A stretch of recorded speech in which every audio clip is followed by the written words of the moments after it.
Welcome everyone to this conference and to talk about dialogue with citizens on the 4 models of Europe. I want to welcome Elisabeth Nebreda, Secretary of Foreign Action and European Union and the Catalan Ministry of Foreign Action, Institutional Relations and Transparency. Elisabeth, welcome. Thank you, and welcome everyone to this event of the 4 Motors for Europe on the importance for public administrations to engage citizens in a permanent dialogue.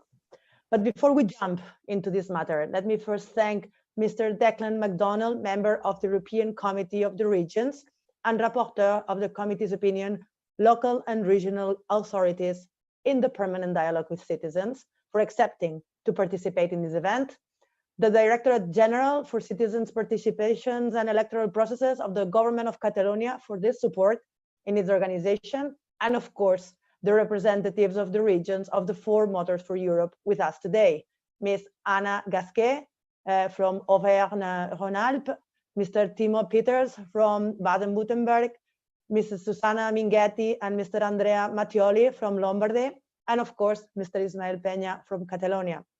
Finally, big thanks to Mr. Jordi Pacheco for his moderation of this roundtable.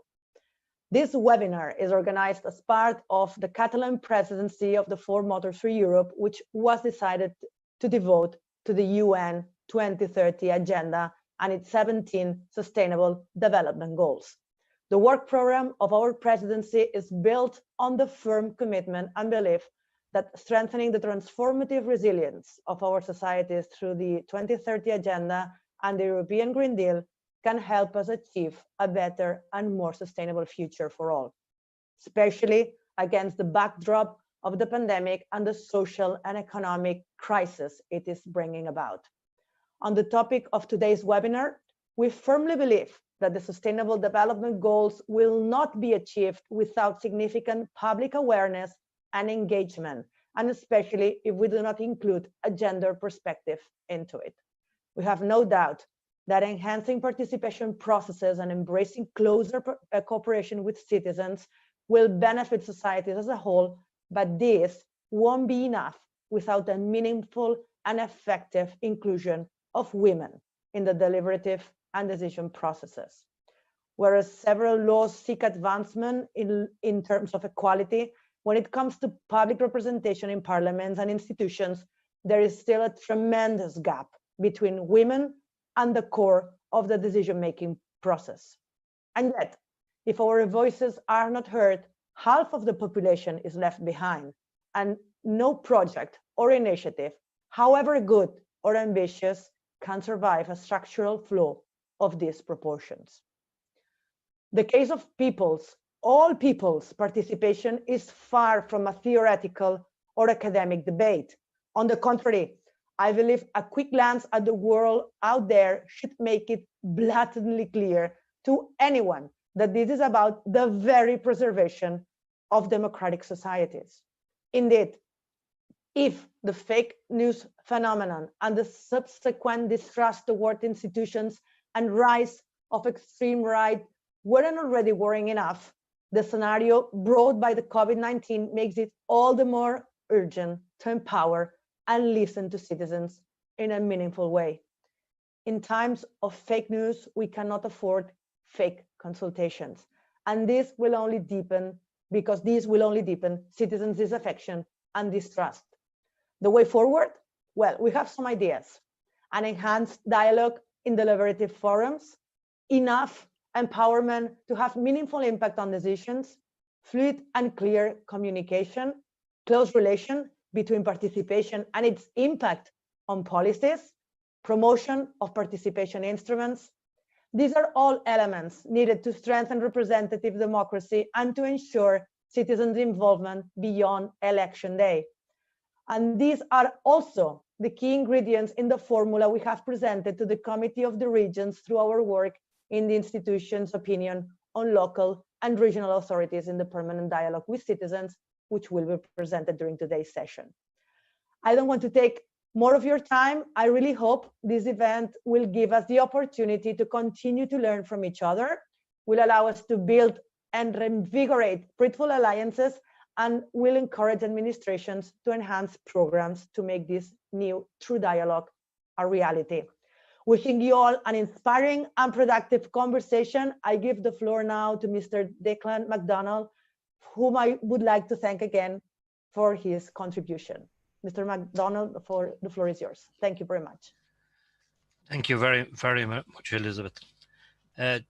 Dear colleagues, as you may know, during its October plenary session, the European Committee of the Regions adopted unanimously the opinion on establishing a mechanism for a permanent dialogue with citizens.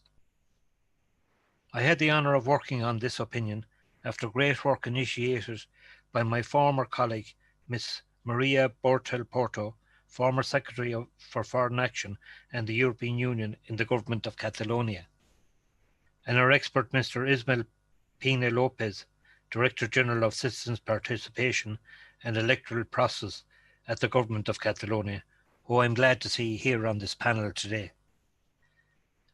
How did this opinion come about is probably the first thing that I want to explain.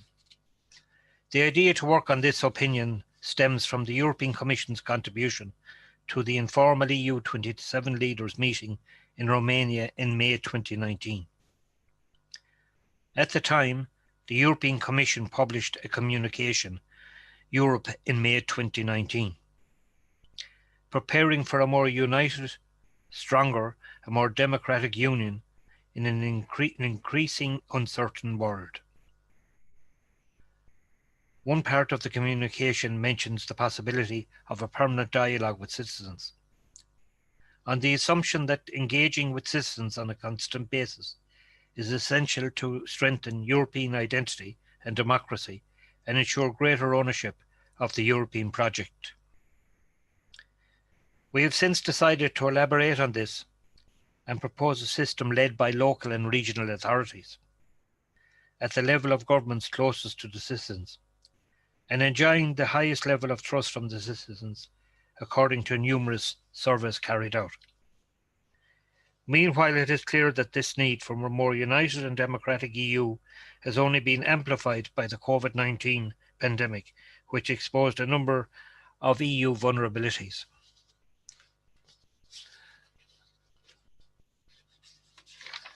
I would say more on the communication side than in the field of policy.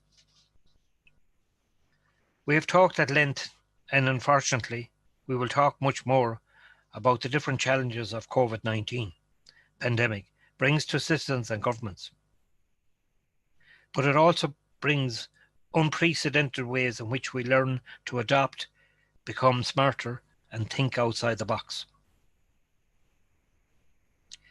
And that, I think, should be our guiding principle during the future conference on the future of Europe, while designing and implementing the mechanism to think outside the box. I will now go on and talk a little bit about the principles of citizen engagement.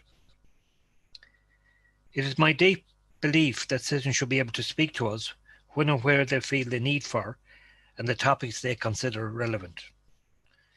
It is simply not enough for democracy only to be played out at election time, during European elections, or during specific windows when we decide it is time for it.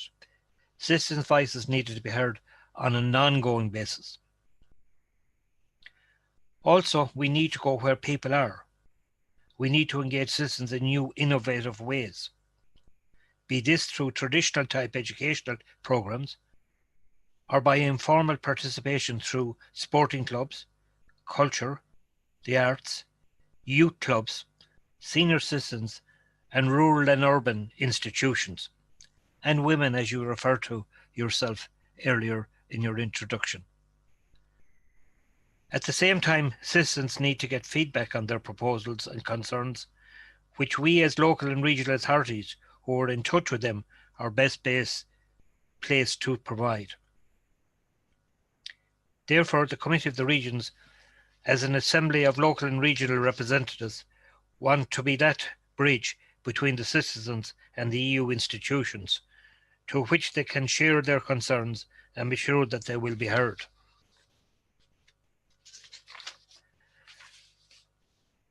I will talk a little bit about the opinion and my experiences on work that took part during that. Working on this opinion, we discovered that there already exists a myriad of forms of citizen consultations across the EU. And some of your regions are very well advanced in this regard. These consultations are taking place at different levels of government, having different thematic focuses, and are organised through different communication channels. At the same time, as the EU is so culturally, economically and politically diverse, it would be very hard to prescribe one single model and expect everyone to implement it. Instead, I believe we should connect those different forms of citizens' consultations and institutionalise them at the EU level. To do this, we are proposing a pan-European network which will gather and channel citizens' inputs from across Europe, and at the same time, serve as a hub where knowledge and experiences will be shared among those who organise or wish to organise citizens' dialogues. The Citizens Network should be launched as a pilot project during the Conference on the Future of Europe, with a view to becoming a permanent mechanism. The network should be open to different local and regional authorities and government agencies, non-government organisations, academic institutions, European Citizen Initiatives, ECI, and a number of other stakeholders, including what I mentioned earlier. The network will be closely associated with the Committee of the Regions. And the reason I say that, we are an assembly of Europeans, local and regional authorities, and an institutionalised channel through which the local and regional authorities can channel their opinions to the European institutions. In this way, we're a bridge between citizens and Brussels, which is a huge problem because citizens, a lot of them, don't understand what Europe sometimes is about. Therefore, as this must be a two-way process, we have institutionalised means to make our voices heard, both in Brussels and in our regions, cities, towns, and rural areas. I'll sum up and say the following. I invite you all to read the proposal, and I hope that this proposal will be one of the key contributions of the COR, not only to the Conference on the Future of Europe, but also well beyond. And I believe that if we implement the aspects outlined in this opinion, which was started by your member from Catalonia and continued by myself, we have the potential to truly transform the EU and its culture of governance. I am convinced that enabling citizens to continuously and systematically express their views and receive feedback on them will help truly transform the EU and make it more democratic, open, transparent and inclusive. And most important, better understood. Because if we don't get citizens to understand Europe, we're losing a battle.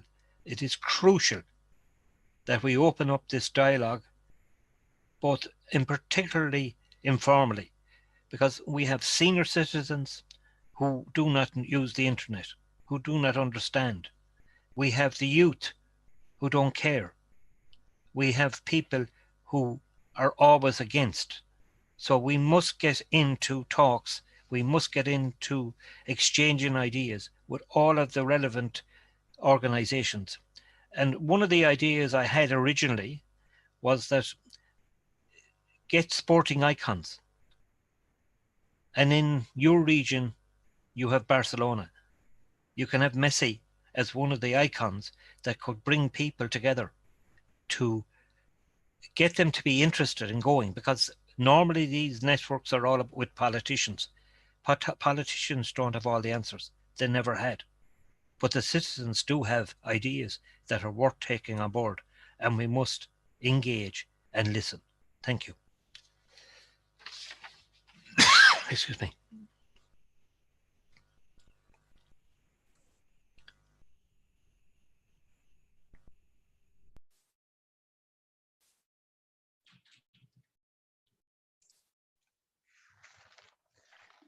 Well, we will start with our ponent. So we start with Mr. Ismael Peña Lopez. He's the Director General of Citizen Participation and Electoral Processes at the Government of Catalonia. He has been Professor of Political Science at Open University of Catalonia, and it's an expert at cities in democracy. Ismael will present us the project of coordination and inter-administrative collaboration of the network of transparent government. Ismael, you have the floor. Thank you very much, Jordi. Welcome everyone again, and thank you for being here. What I'm going to present is the idea of a network to support participation in the administrative network. That sounds really boring. So the big thing is that, or the big thing that we want to address is how to make participation something that transforms the administration on the one hand. And second one, how do we make it resilient to the people that do not want to change the culture of administrations, or what happens when different winds of different crises, political crisis, economic crisis, or pandemic crisis might change the advancements of participation that we have.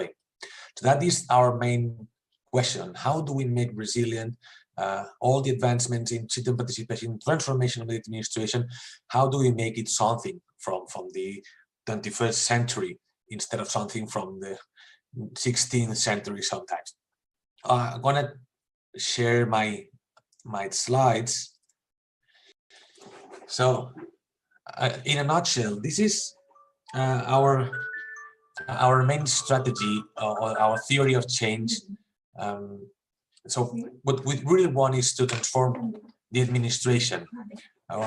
We have the typical electoral processes, direct democracy, the deliberative processes, but again, we want to use that not as an end or something that happens as a policy in itself, but as a lever for transformation. Sorry, excuse me for a time. Excuse me.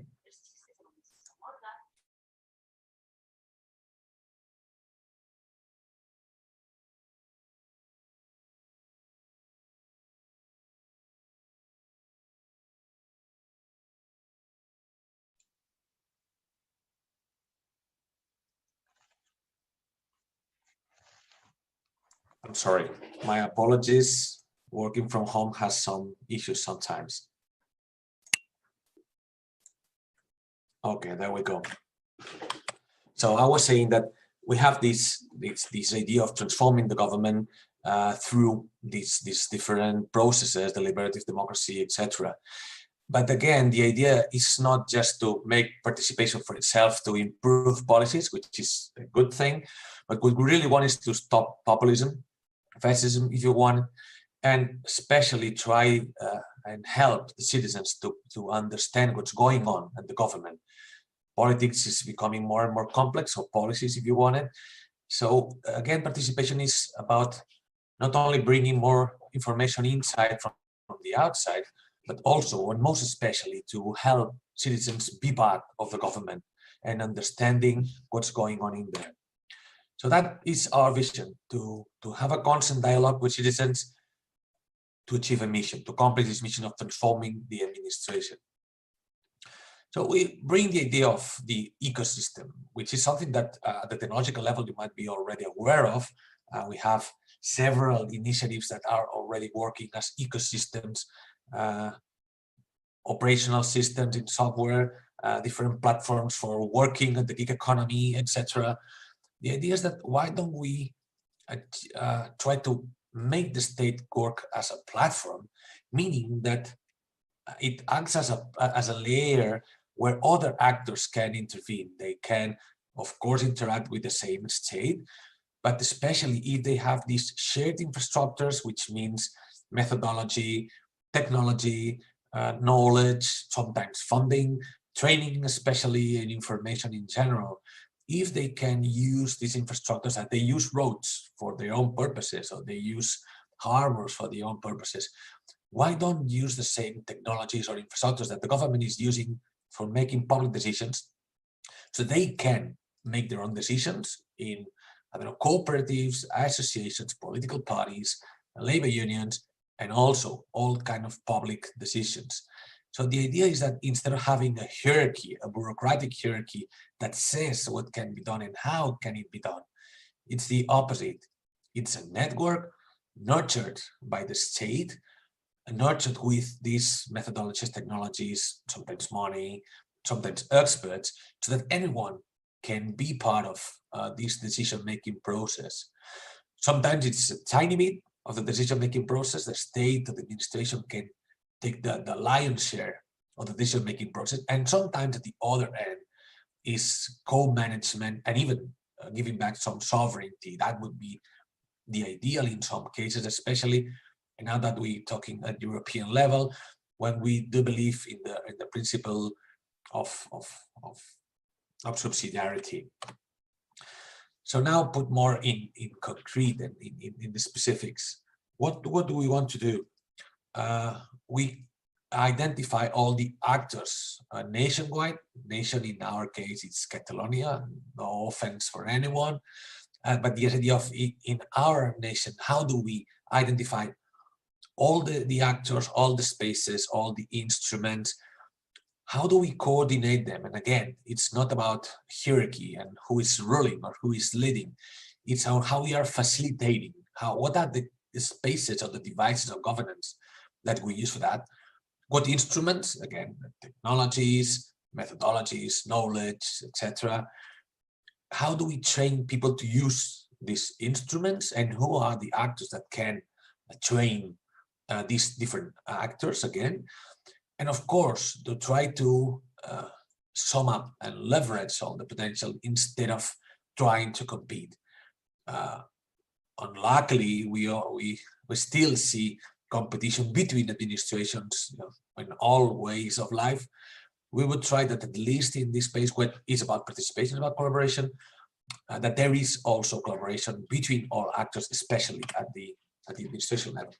This is not the big map that we're using now. So we have this governance, citizen participation ecosystem, which I will detail now. There's different departments within every administration. There's different levels of administrations, and these big spaces, which are about training, capacity building, with the School of Public Administration having a leading role here, methodologies with a strong dialogue with the citizen participation professional sector, means hackers, activists, and of course firms that they do their business by enabling participation at all levels. All the instruments that we're deploying and in dialogue with the academia and other institutions of the representative democracy, and of course technologies which most of the times use open data. And with this we bridge with the other part of the open government, which is transparency, it's anti-corruption, and open data in general. So now to the applied things, to how do we do that? At the Catalan level, the Catalan government level, we are now deploying these 4 stages. Not all of them are already deployed at the same level. We have this Interdepartmental Commission for Transparency in Open Government, which has been working on for almost 5 years, or for 5 years. It began, as the name itself says, with transparency and open data. Now it's working also at the anti-corruption level and at the participation level. There we coordinate the 13 departments, and we coordinate all the methodologies and all the strategy that we're going to deploy for the next years. Every department has its own unit. Some of them are more deployed than others, but the idea of having these units is that they have their own governance inside every department, with the idea that the department or the Director General of Citizen Participation at the end becomes only a hub, something that promotes participation, but every unit is empowered and can be autonomous in setting up their own strategies and projects. Then we have strategic plans. We want to deploy at all levels. Some of them are more deployed than others, with, for instance, with health and strategic and urban planning and environment are more advanced in other sectors. But the idea would be that, and I'm talking about sectors, not departments, with the idea that we should identify all the different big issues in society and have plans, not only address them once upon a time with a participation process or project, but to have a plan on how all policies in that sector, be it youth, health, justice, education, etc., have the concurrence of these citizens. And last but not least, we're beginning to have a normative umbrella to not to rule all these governance systems, but to give it guarantees that the citizen knows that there's a quality in the design and there's a guarantees for them that everything will be carried on according to the quality standards that everyone expects from a policy, any kind of policy. At the vertical level, as a way to say so, we have this network of transparent governments made up by the Catalan government, the different governments from the provinces or the counties, all kinds of local administration consortia, federation, association, the School of Public Administration, and the Association of Secretaries, Controllers, and Treasurers. There is represented more or less more than 1,000 organizations represented in there directly or indirectly. And I would say that it covers all the administrations nationwide in Catalonia. There's different working groups, training, transparency, participation, and technology. And the good thing is that it's a very, very good understanding what is going on, especially at technical level. Then everyone goes back home and tries to convince the political levels on how these things should be implemented. But the good thing is that we are really building the ecosystem practically. It's not only a PowerPoint slide, the ecosystem thing, and we are really within this group and the former group of the CAT Govt the Interparliamentary Commission. We really split or coordinate the different tasks, responsibilities, the different approaches depending on if you are the national level administration, you are the local level administration. We coordinate the training, we sum up and spend the money in the specific same thing so that they can multiply, such as technology, for instance, the Decidim platform, which was initially developed by the City Council of Barcelona.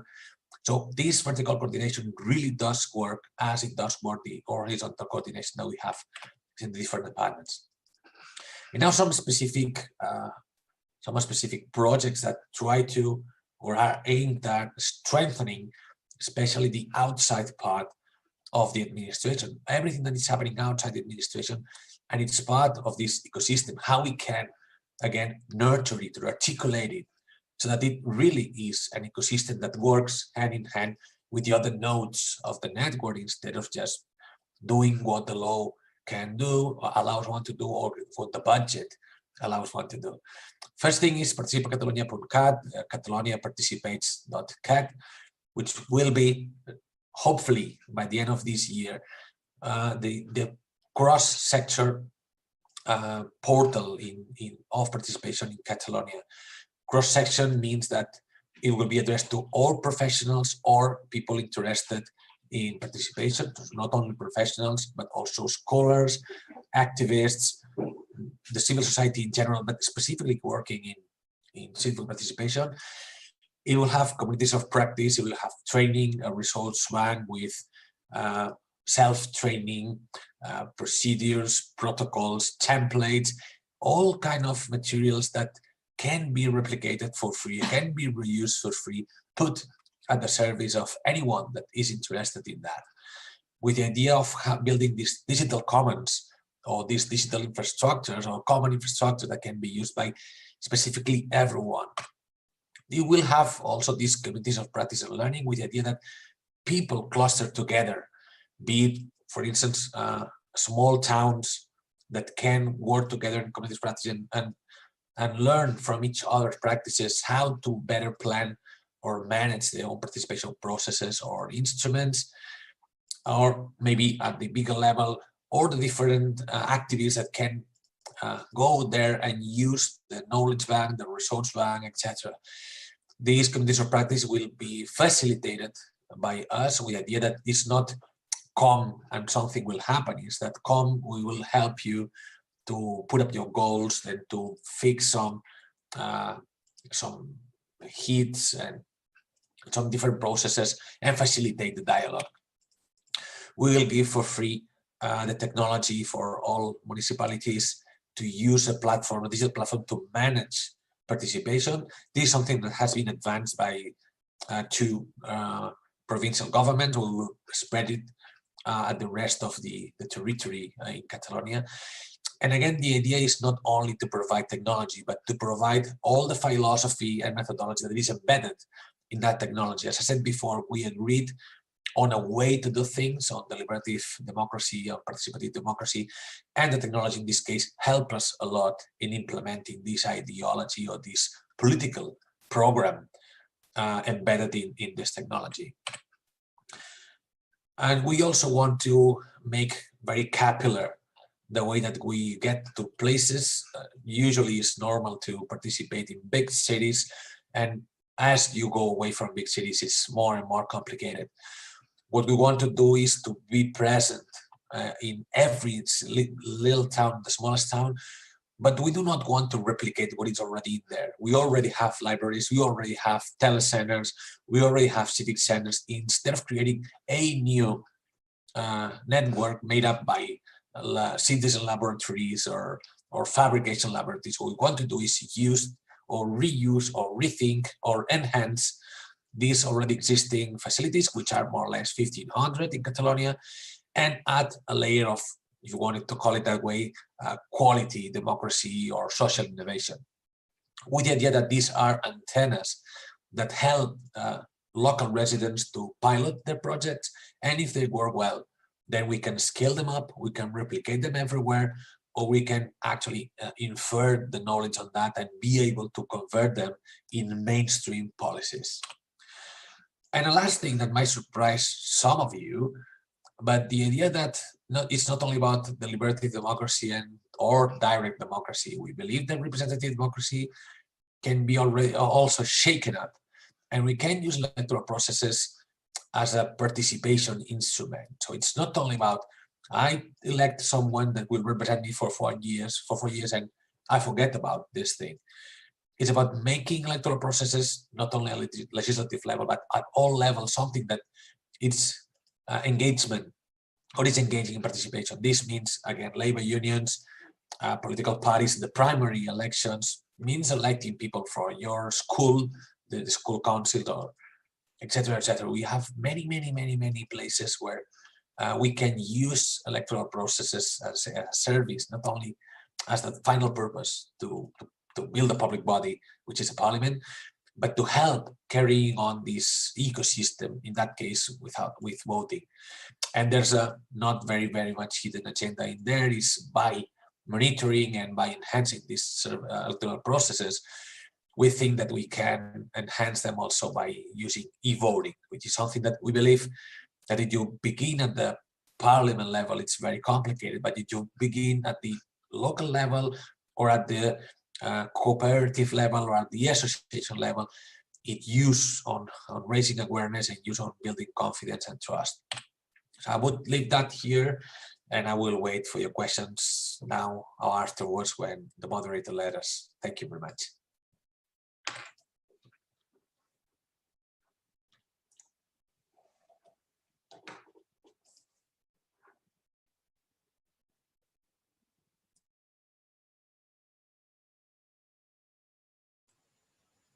We don't hear you. We don't hear you, Yori. We don't hear you.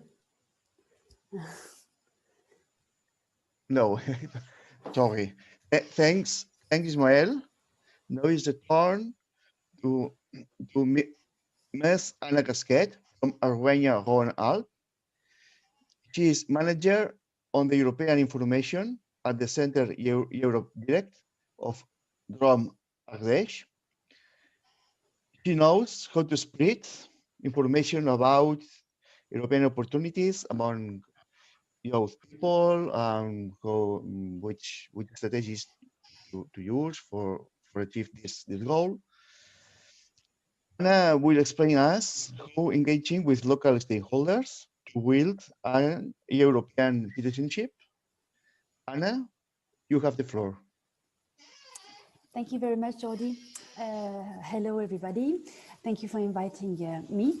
So So as you presented me, Jordi, I'm the manager of the Europe Direct Information Center in Valence, in south of Région Auvergne-Rhône-Alpes.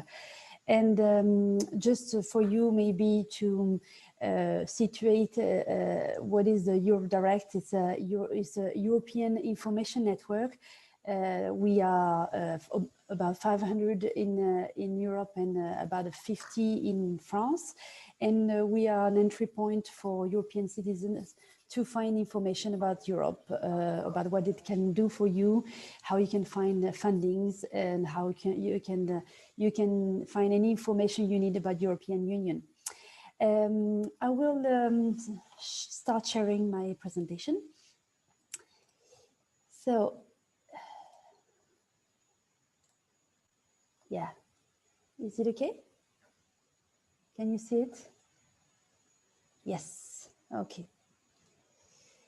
Okay, so today I'm going to talk on behalf of the URAL, the Union Régionale des Acteurs Locaux de l'Europe en Auvergne-Rhône-Alpes. And indeed, as you explained, Jordi, show you how we work in order to engage with the local stakeholders to build a European citizenship. So just a few words first about the URAL organization. It's an association of 15 associations active in the field of the European information, based in Région Auvergne-Rhône-Alpes. These associations are Maison de l'Europe. Some of them are hosting a Europe Direct Center. And other organizations, other associations are twinning committees as well. So the aim of this organization is to first coordinate regional communication initiatives on the EU and put together skills and know-how reaching different target groups. For instance, some are more specialized on youth or rural population or elderly entrepreneurs or talking to public authorities or elected people. The creation of the URAL, this union of regional union of local stakeholders, has been encouraged by the regional authority, by the Région Rhône-Alpes, and indeed it receives its financial support. Here, I'm going to go with you through some examples of initiatives that have been carried in the past years within this organization, and with in close cooperation with the regional authority, with the Région Auvergne-Rhône-Alpes. Here, for instance, is this school competition called L'Europe agit dans ma région, which has been started indeed in 2017 with the first edition, and this year, this past school year, we had the second edition. And this school competition has been coordinated with by the region in partnership with the Europe Direct Network and URAL as well. And this is a school competition to offer to young people from high school, from professional high school, from rural high school. So to work on and understand what is the European regional policy. Indeed, they had to choose a local project that had received the support by the European Union through structural funds, through the regional policy, and be able to somehow, like a young reporter, journalist, they had to go and investigate these projects and try to produce a video out of that in order to explain what how the European Union had supported this project and why, what was the priority policy behind that, and what was the challenges and the issue at stakes.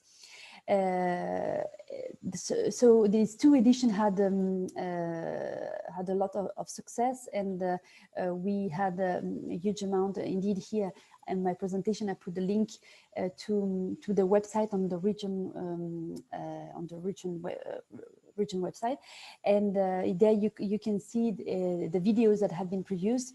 It was interesting to work with this public because as already some of you explained before, citizens feel very often far away from the European Union and what it does, and don't really understand concretely how it is active on the territory. And here the young people could, the high school student could look for this by themselves, meet people that had received European funds, see how the European Union basically is operating on the ground. And with the video and the promotion of this video, they became somehow mediator and multiplier of this information. This project, this competition had been already inspired by what was happening in Italy. The Eurodirect network in Italy had imagined and done such a competition among the high school, and we took the idea and the inspiration from what had been already done by the Eurodirect network in Italy. So here, thanks to our cooperation, and I will talk a bit further about that later, we can see that we got inspired by good practice in other regions of the European Union. Another project that had been realized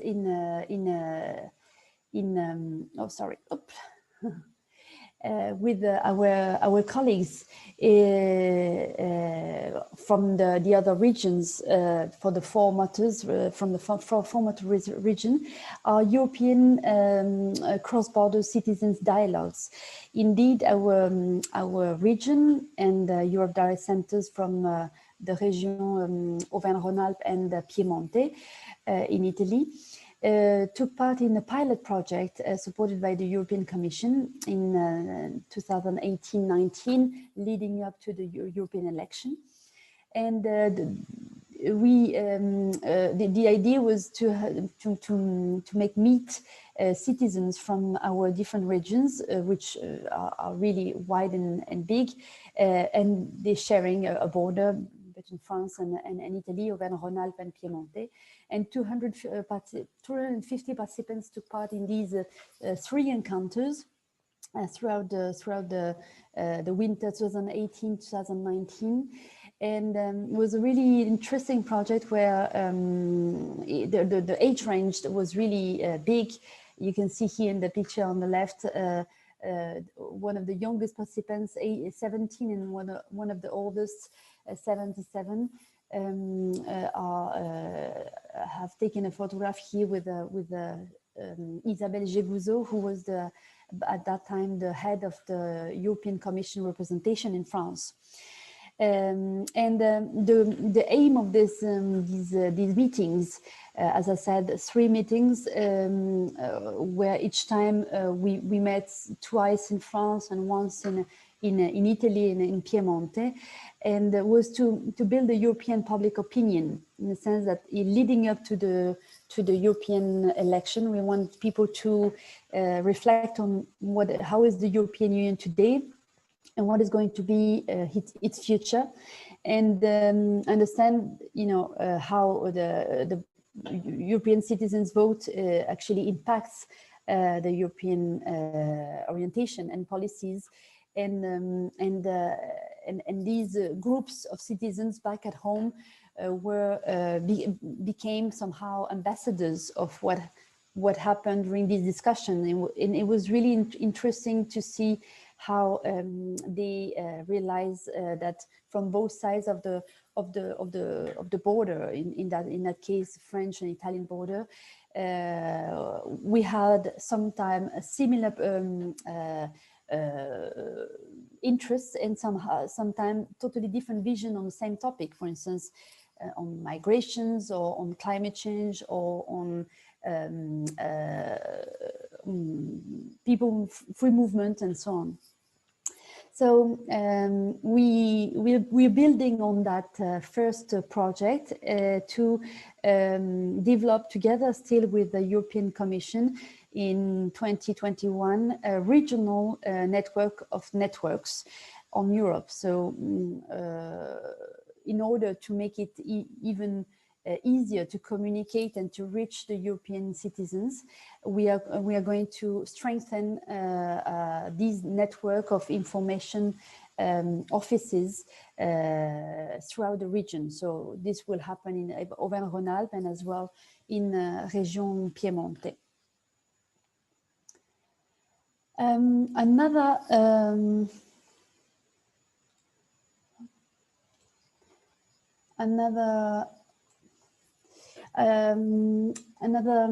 example of what had been carried out with our organization, with EURAL, throughout the years, is the Eurodirect, as I explained, network is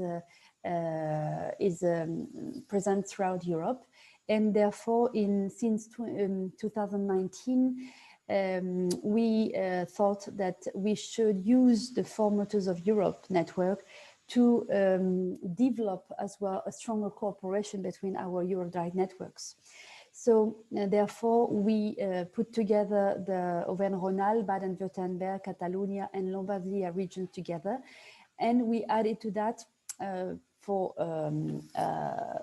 geographical reason of the proximity with Region Auvergne-Rhône-Alpes, we added to that Valle d'Aosta and Piemonte.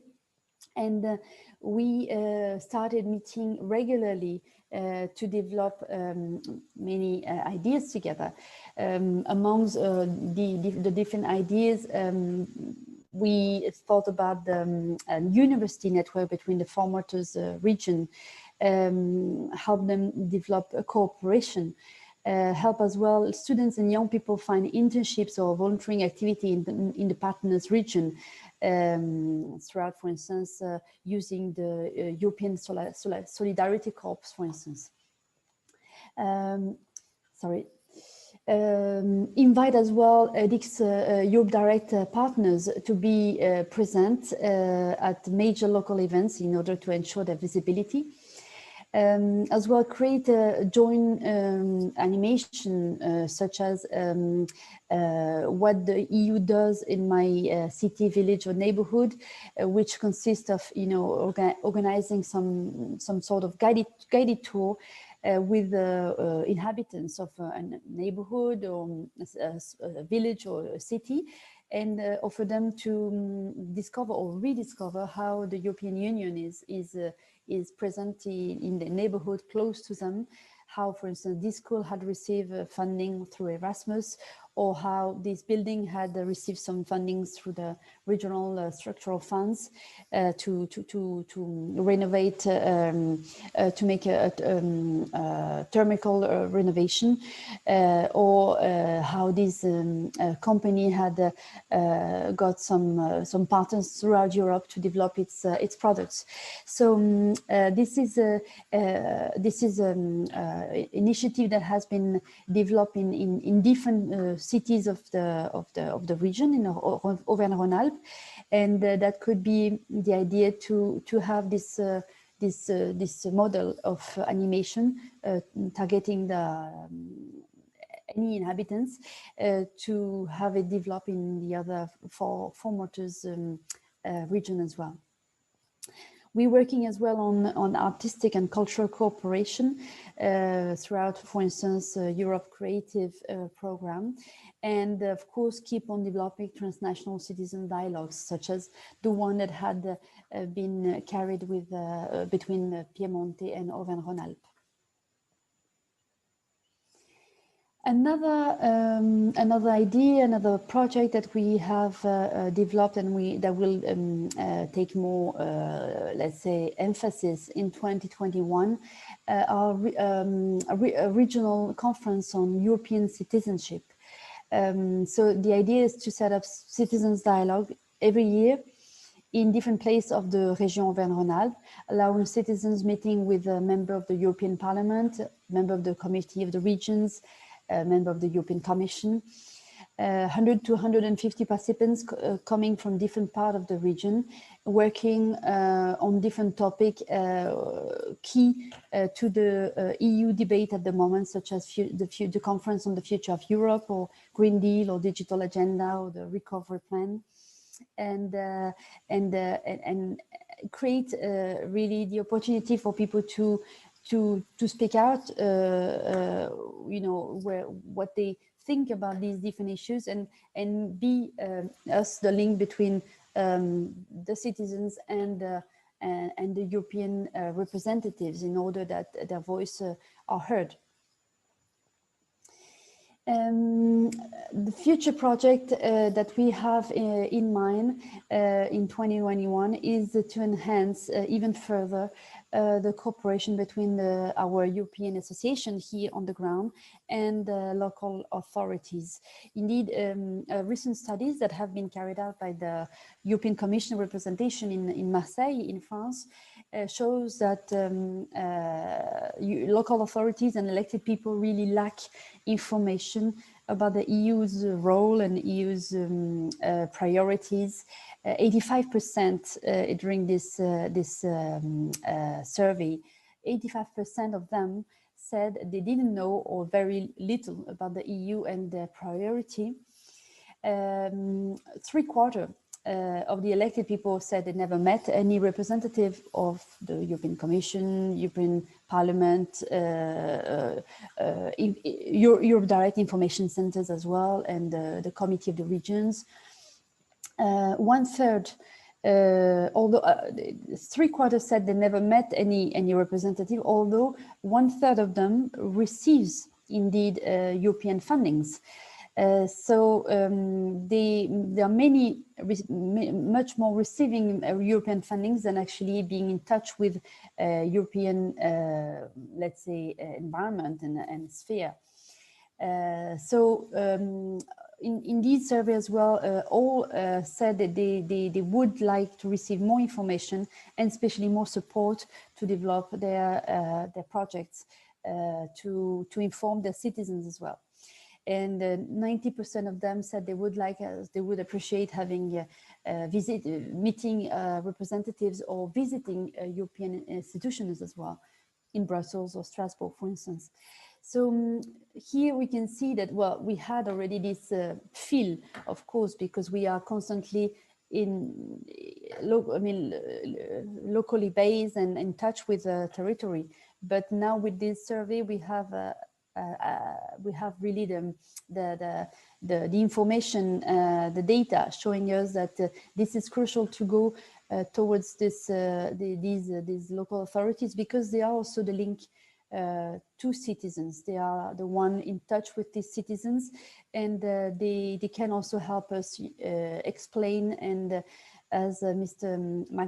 MacDonald said at the beginning, indeed it's crucial to make sure that people understand what the European project is about, because it cannot just come from anywhere. It should be built together, and it should be something shared by as many as possible. This is the end of my presentation. If you have any question right now, or maybe we should wait until everybody has done its own presentation, I believe. Thank you very much.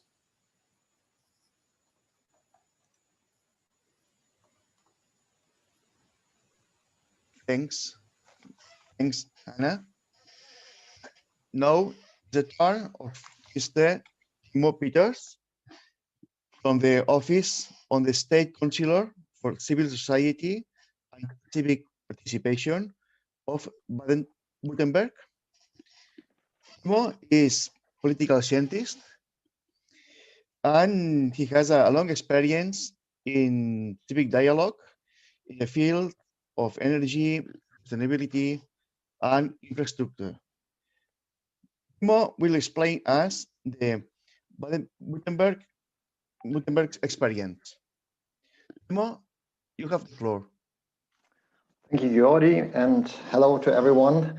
Yeah, I'm working in the State Ministry of Baden-Württemberg, and I'll explain the approach of Baden-Württemberg concerning civic participation. And I want to thank Ismail for his presentation, because his presentation really gave me the perfect framework what we are doing here also in Baden-Württemberg. And I think a lot of the things that you talked about you will find in my presentation as well. So I guess this really runs into each other. I will share my screen. Just a second.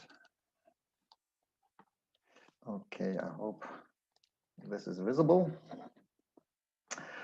So I'm gonna start, and I think some of you said it earlier. That's civic participation and more inclusion of the public into political issues really starts with the crisis. And here in Baden-Württemberg, I think some of you know it. Really had a huge public conflict about a new train station in the center of Stuttgart, which is the head of Baden-Württemberg.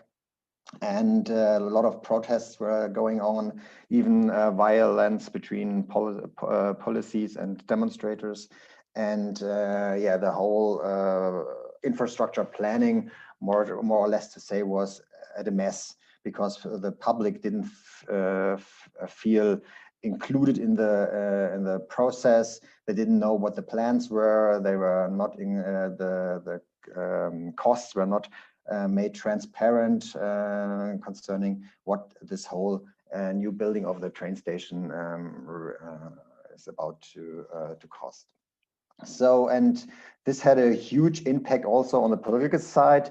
The new Minister President Kretschmann, who is still in charge, said, okay, we need to change things here in the in governance and in the government concerning civic participation. And he said, I want to put my legislation under the politics of being heard, which really says, okay, we want to bring people more into decision-making processes. We want to hear what people have, what their doubts are, what their questions are, what they new ideas, what they have. So, and to really make it visible that this is the core of his political approach, he named my boss, State Councillor Gisela Erler, as an active part of government, who's really the key figure in Baden-Württemberg concerning all these new kinds of public participation approaches.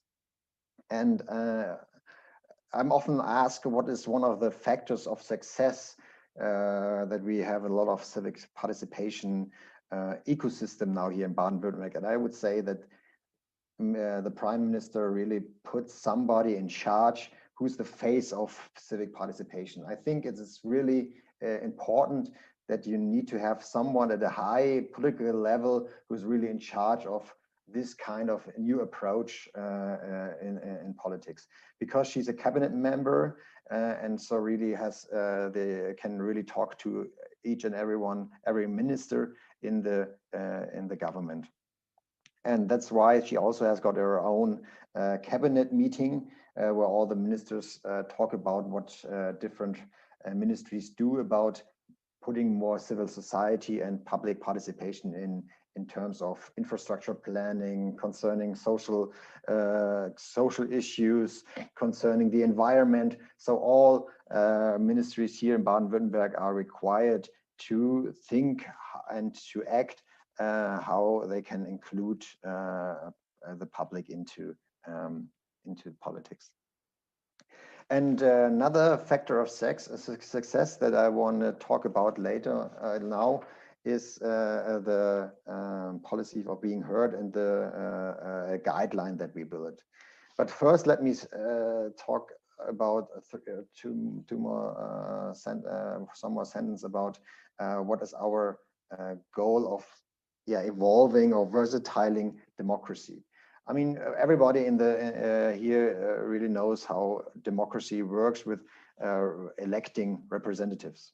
And this is still one of the center pillars concerning how democracy works.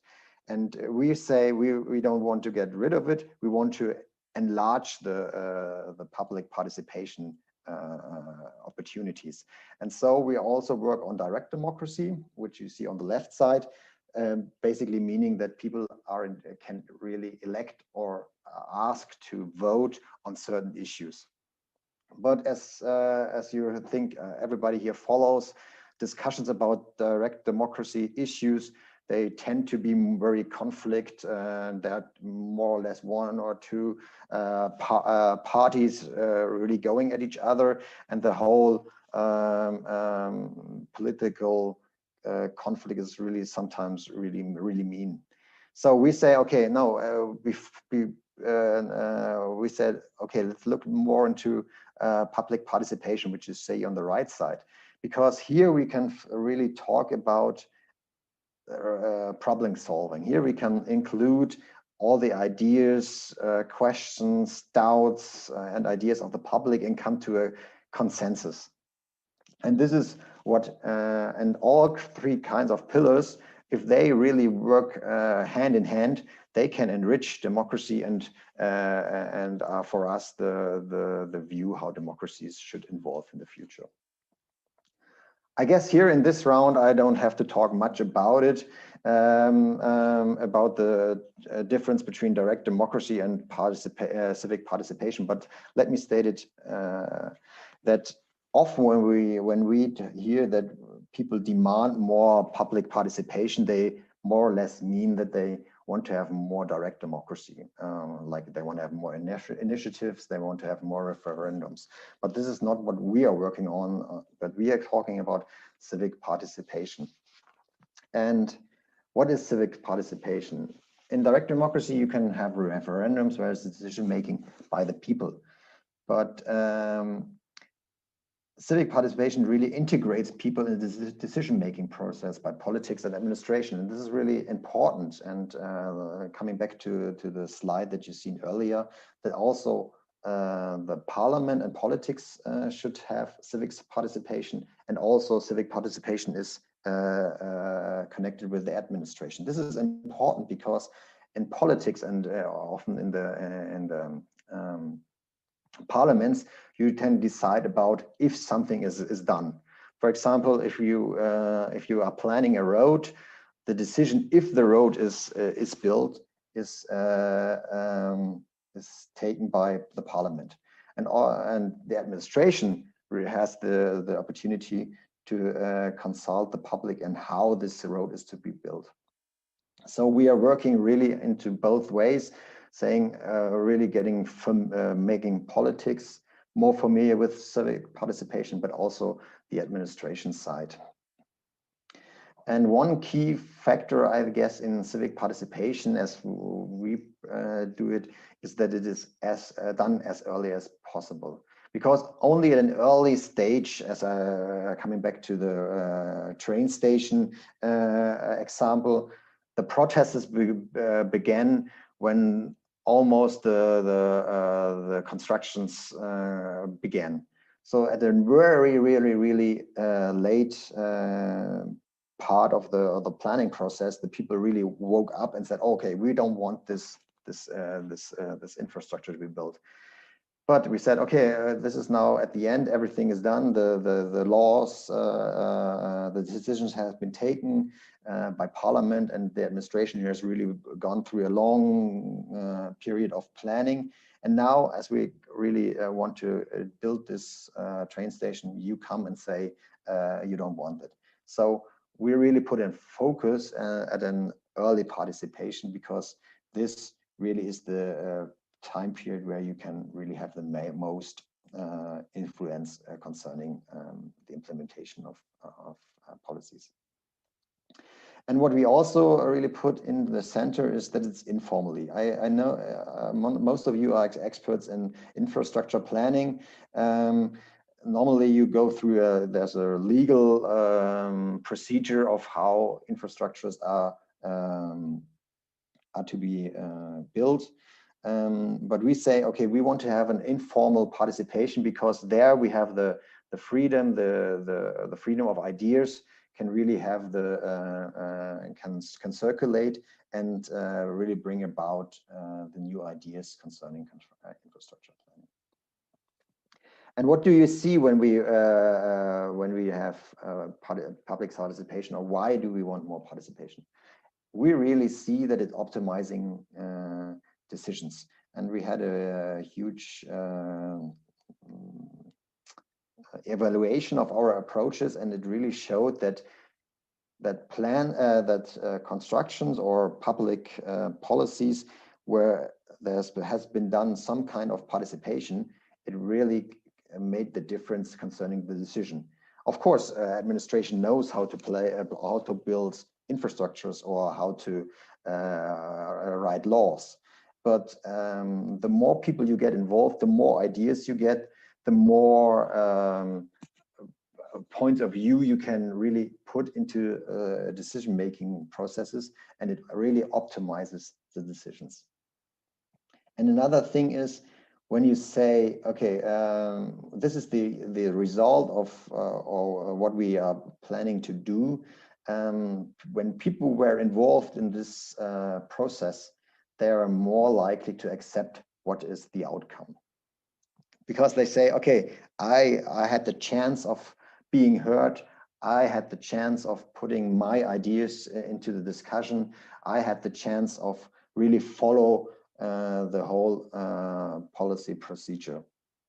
And also, and this really enhances satisfaction and really puts trust in government, puts trust in democracy, and really puts trust in social cohesion, or strengthens cohesion. And I guess, Ismail, you already talked about all these values that we really strive for when we talk about more civic participation, and we really can see that it works. It reduces public conflicts, it lowers disenchantment with politics in general, and strengthens interest in common good. And I guess this is the whole umbrella and the whole values that we follow. Let me explain what one or two or three pillars of success that we think are crucial. First of all, the guidelines. You can see it on the right. When my boss started her job, she really said, okay, we need to change the DNA of public administration. We really need to put the sensibility of public administration, that people are at the core of all things that we are going to do in the future. And as we all work in government or administration, we know that government and administration works when there's a legal framework the best. And so the first thing we did was that we put out a guideline. It really is about, as I talked earlier about early public participation, that it binds the state administration to include the public into in any kind of infrastructure or policy making. And the guideline really we started first of all by large infrastructure like traffic, flood protection, mining, and so on. So really starting with the infrastructure, but throughout the years, and we are now in charge for almost 10 years, we see that this guideline really also refers into other public topics. As Anna said, we had a huge dialogue about the future of Europe, where this guideline was more or less the background on how to do it. We see that in environmental issues, there's a huge participation process going on. We see about right now about Corona, we are doing, and I will talk about it later, a huge consulting process right now with the public about how to cope with the coronavirus right now. So we really see that this guideline has an outspread in all kinds of public issues. Yeah, this really is a guideline, and administration likes the guidelines on how to set up participation, how to apply federal law, And of course, it is binding for the administration. And I would say that this is really one key factor why it was so successful putting this all kinds of this public participation in public administration.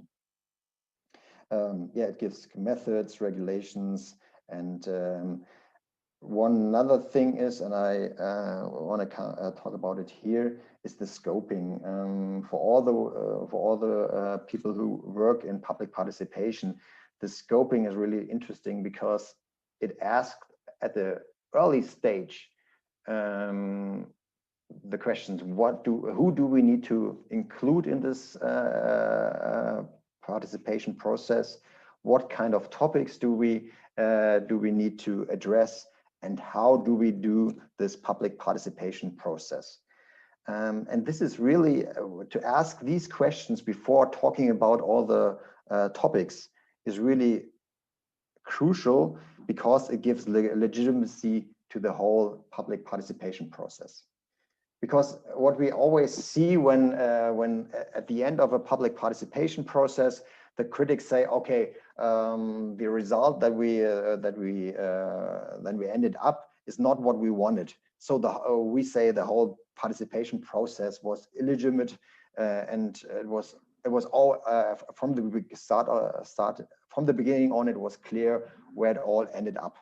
So, and to say no, it was not clear where we end. We at the beginning talked about how we do it, what we talk about, and who we do want to include, and you were part of this decision process. So you can't come and say the whole participation process was illegitimate because you were at the center and talked about how this participation process is organized. So the scoping is really an interesting part of putting legitimacy to the process. Yeah. So what we also see is that the planning processes in the administration here in Baden-Württemberg has changed a lot. And since then, we haven't had any really major protests so far. One thing that is another crucial fact, and it came out at Ismail's presentation as well, is the qualification part. I guess it's really important that you tell the people in the administration who are really good at infrastructure planning, they need to learn of how to consult the public. They need to talk about, you need to talk about communication. You need to explain how can you communicate to the public so that it's understandable. And for example, if you have a bridge, you need to say a bridge and not something that is putting over a road or so. So you need to really learn or teach the administration how to talk understandable to the public. You need to train them what kind of methods do we have, what is a public dialogue, what is a round table, what is a focus group. You really need to educate them in methods, and you really need to educate them on how to invite people and how to put up a whole process and what is crucial in this. So we had a whole qualification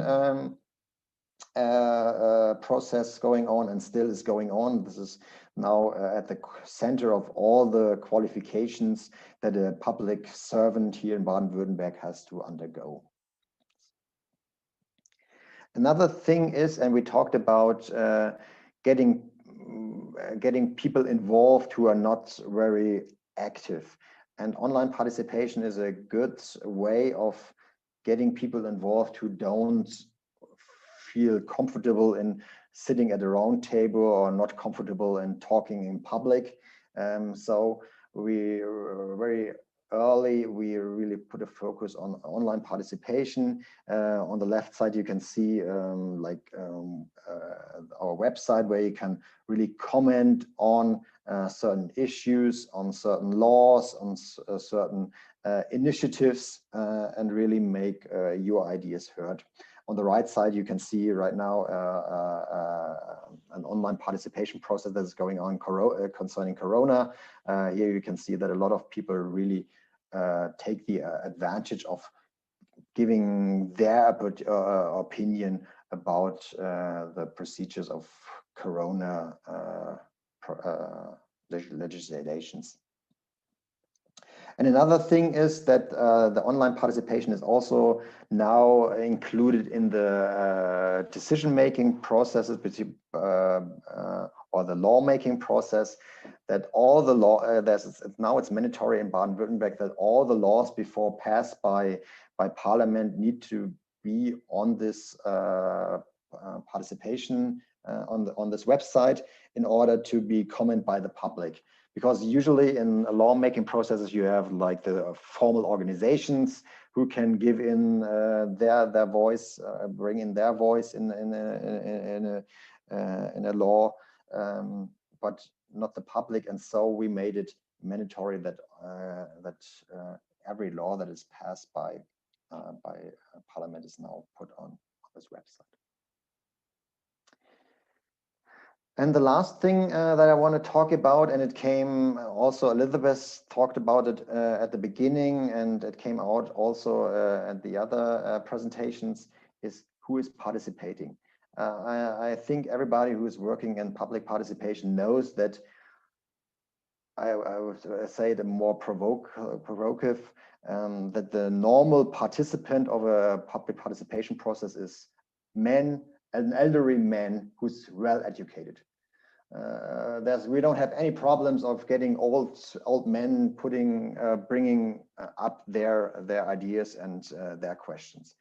We also don't have a problem of getting organized citizens like unions, churches, special interest groups like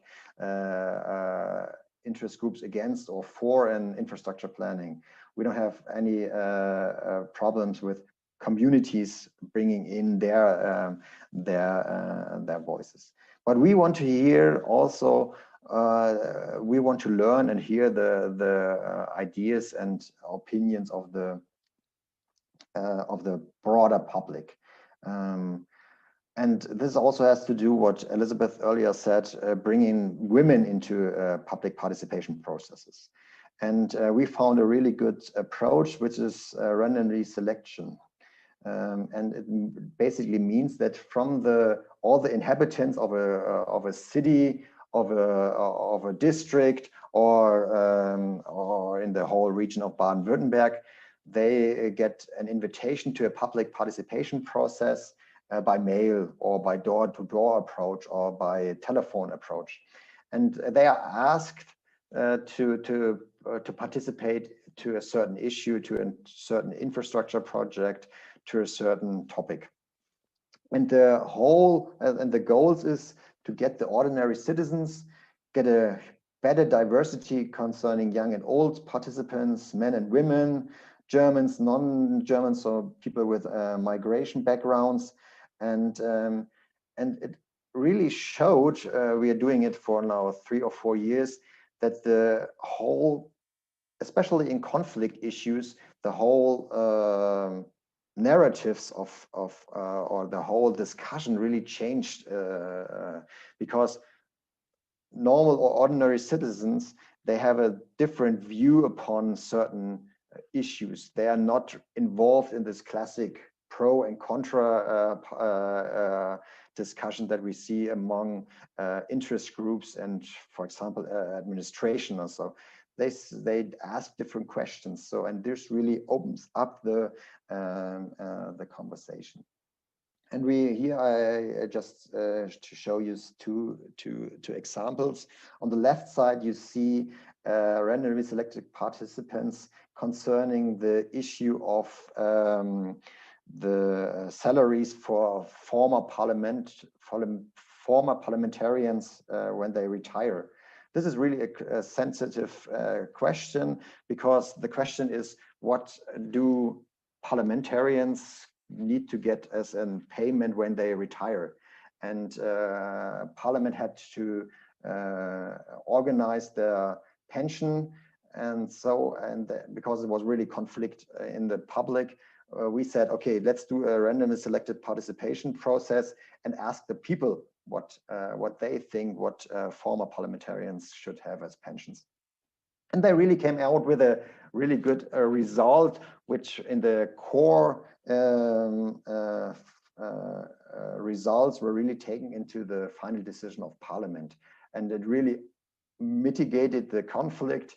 It really put the scope more onto the issues, and the conflict was really lowered. On the right side, you can see the Prime Minister of Baden-Württemberg, who is talking with people in a region that was really had some problems with migrants, concerning the migrant crisis in the 2015. And concerning this really was also a way to calm the emotions, to give the people the feeling that they are seen, that they are heard, and that their issues are really taken seriously. And so this was also, as I talked earlier about, it's really strengthened the feeling of people in administration and in democracy. They had a better view upon public policy in general. So it was a great success. Yeah, I guess that's about it right now, and I'm looking forward to your questions later.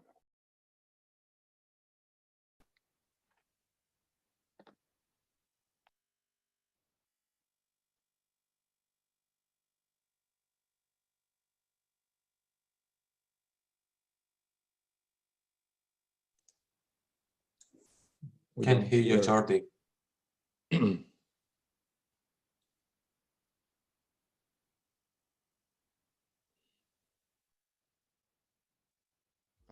No? Okay. Sorry. Thanks, Timo. Now is the turn of Ms. Susanna Minghetti, Head of Youth Policies and EU Programming and the Directorate General for Sport and Youth of the Regione Lombardia. Susanna has a broad experience in civil services, and Mr. Andrea Mattioli is digital trainer and animator for Giovanni at Cremona City. And they will explain us how to build dialogue with heritage, future, and democracy. Susanna and Andrea, you have the floor. Yes, thank you very much. Do you hear me?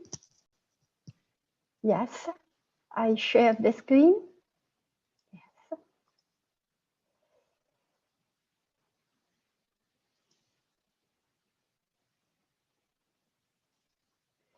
Okay. Hello. We would like to share with you some thinking about youth participation. So in our title is How to Build a Youth Dialogue, Heritage, Future and Democracy. And it starts with a little slide where I can explain the role of regional government to guide, plan, coordinate, and control the managing of the territory. Region Lombardy has 10 millions of inhabitants, and 2,100,000 is young people age 15-34. And it has 1,523 municipalities. Municipalities has the role to provide service. So it's very, very important. Region guidance plan and municipalities provide service.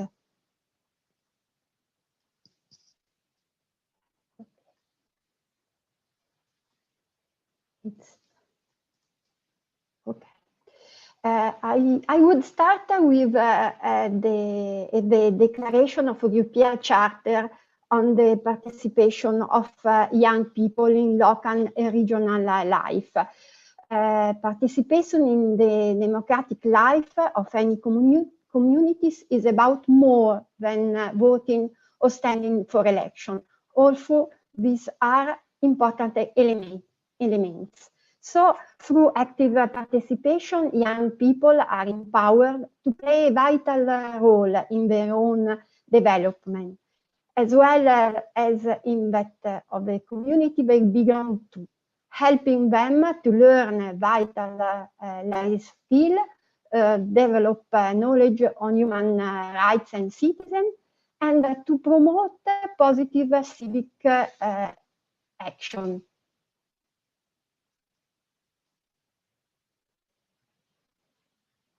Vediamo se va avanti.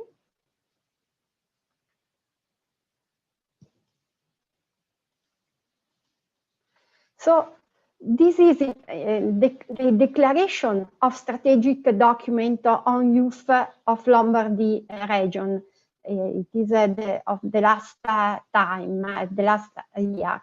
The aim of Lombardy youth policy is to provide young people with equal opportunities and experience, which enable them to develop the knowledge, skills, and competencies to play a full part in all aspects of society.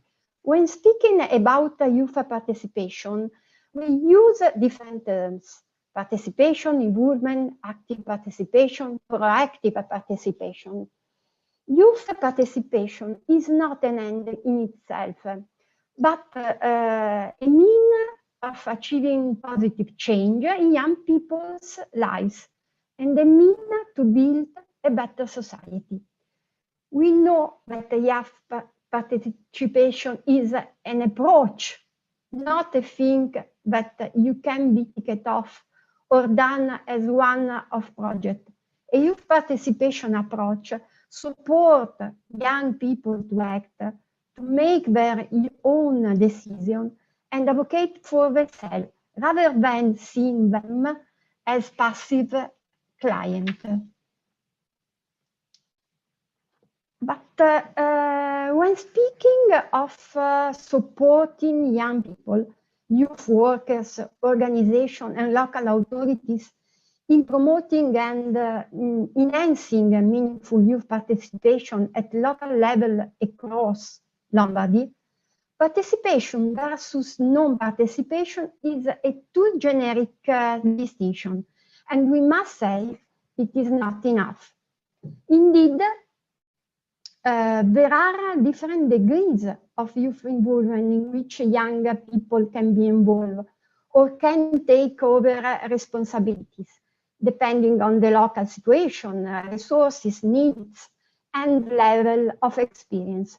Roger Hart defines 8 degrees of youth involvement, each of them corresponding to one rung of a ladder.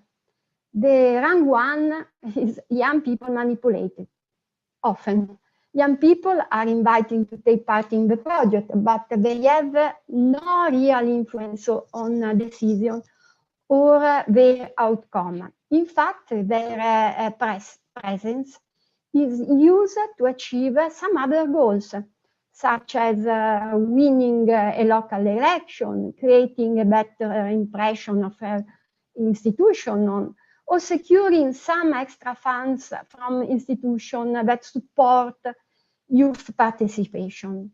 Rank 2, young people as decoration. Young people are needed in the project to present youth as an underprivileged group. They have no meaning role, and as happened with any decoration, they are put in a visible position within a project organization, so that they can easily be seen by outsiders. Rank 3, young people, tokens, project or idea initiated and directed by young people. The adult might get invited to provide a necessary support, but the project can carry on without their intervention. Young people are given some roles within project, but they have no real influence on any decision. It's an illusion. Round 4, young people assigned and informed. The projects are initiated and run by adults. Young people are invited to take on some specific role or task within the project, but they are aware of what influence they have in the reality. Round 4, yes, it's better. Adults initiative project, but young people are invited to shape the decision-making power and responsibility as a equal partner. Round 7, young people led and initiated. Project ideas are initiated and directed by young people. The audience might get invited to provide any necessary support, but a project carry on without the interpretation. Round 8, the best, shared decision-making. Project or ideas are initiated by young people who invite the adults to take part in the decision-making process as a partner.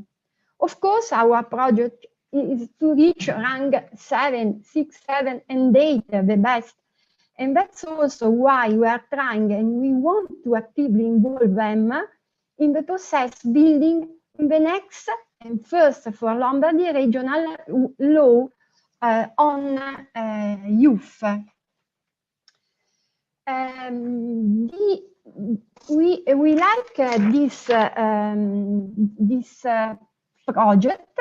We like this model, and we try to explain to you that people has a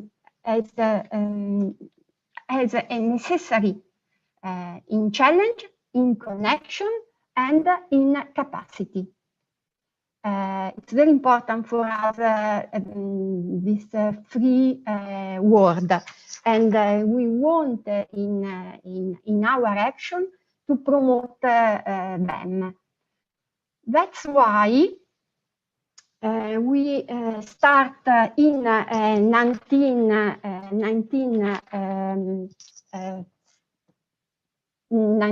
the last years, and we decided to invite municipality, schools, youth association, NGOs, and private entities to present a proposal for project targeted to young people living in Lombardy, working or studying. The age is 15, from 15 to 34. The aim was to develop a project which could experiment new ways of promoting this skills action, active citizenship, territory and public spaces, work and financial education. In the first project, aim at enhances active participation and young youth active involving in civil society. In the second, territory and public space, you see project aim at enhances the heritage of the territories while boosting their knowledge to the social role of young people within the community.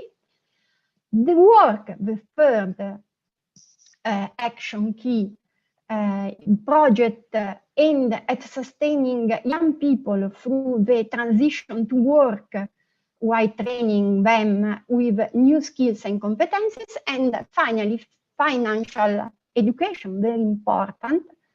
Projects aim at fostering financial education, equity, and sustainability. So we have a very, very good result. We 320 subjects involved, municipalities, school, youth association, NGOs, private entities, and 24 funded projects covering the whole territory and ongoing until September 2021. So this project started in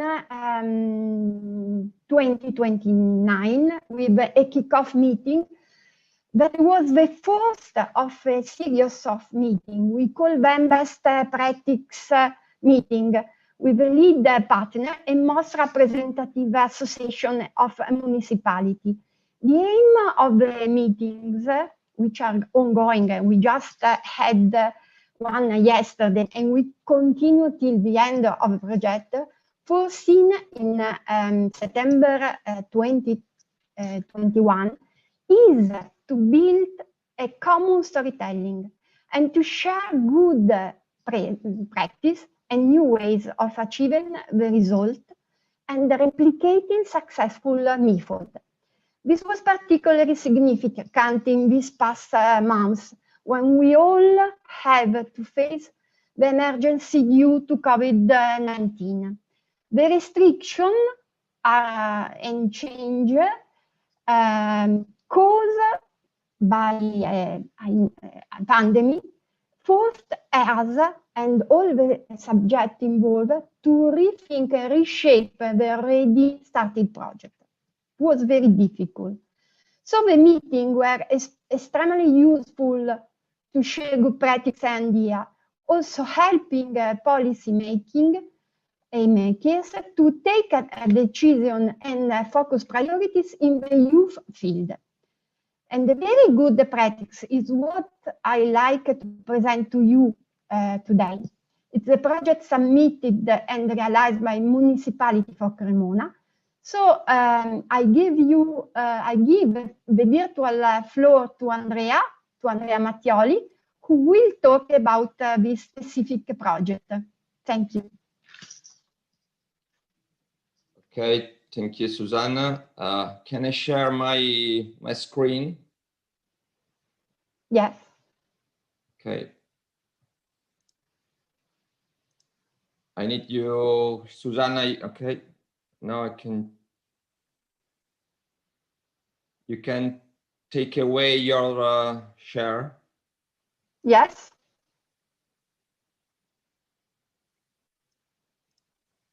No, you should interrupt.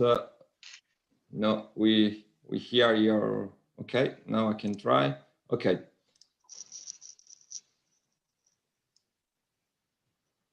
Okay, hello to everyone.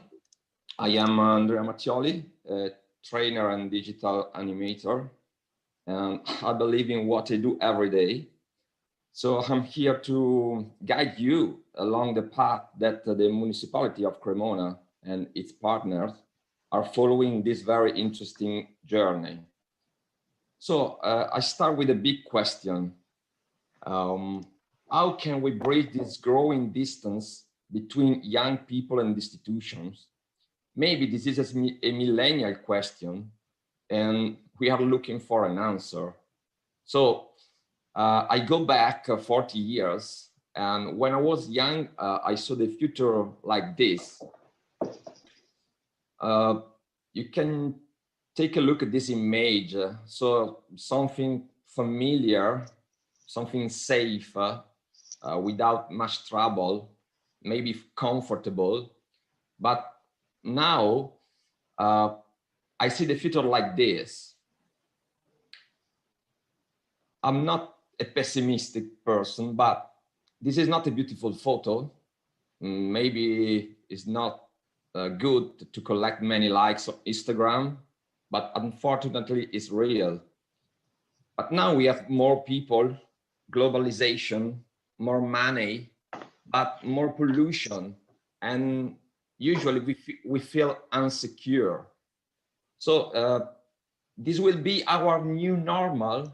New normal is a term born during pandemic, but I hope no. And we are sure we need awareness and skills and many people involved, many young people involved to change this kind of scenario. And so we have to change, is a sort of must. And we can start and to take the right direction. So from this Pope words, dear young people, the consequences of our action and decision will touch you firsthand. Therefore, you cannot remain outside the places where present and future are generated. Either you are involved or the story will pass over you. So, if we want something to happen, we have to drive the change. And we take a look at the Twitter of Ursula von der Leyen this summer, and she told, we must do everything to empower, support, and inspire young people, okay? We, maybe state for institutions, for school, government, professionals, and parents. We doesn't work for young people, but we work with young people. This is important, okay? So now take a look at this Italian data. I think data are important to discover trend, to know the causes of the problem. So I'm not very happy to show you this data, okay, about Italy, but we have 2 million of NEET, okay, not employed, not in education, and not in training. We have 8% of children between 25 and 34 with parents without a diploma have obtained a degree. But another data, 13% of early leavers from education in 2019, when the European target is 10%. So I'm not very happy, okay? And the second question is what we can do together to try to solve this problem. And we have built a sort of modular infrastructure in our everyday job work, a sort of house with module, so with better citizenship education. Listening is one of the main goal we have, to listen the needs. Network, create network on the territory. Civil participation. Responsibility. Take on a note on this term, because we will find later in our presentation. But at the end, continuity. We have to work with a long-term timeline. Continuity is a sort of roof that protects us in our future.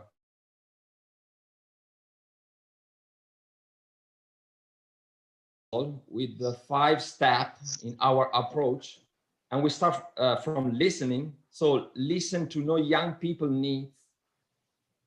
Participation. So we project together, not alone, together to achieve common goals. Experimentation, use design thinking methodologies to try new model, a new format, digital and physical, because we know in pandemic era, we have to switch to digital when physical is not possible. Feedback, this is very important things. Collect continuous feedback to change and react to the events.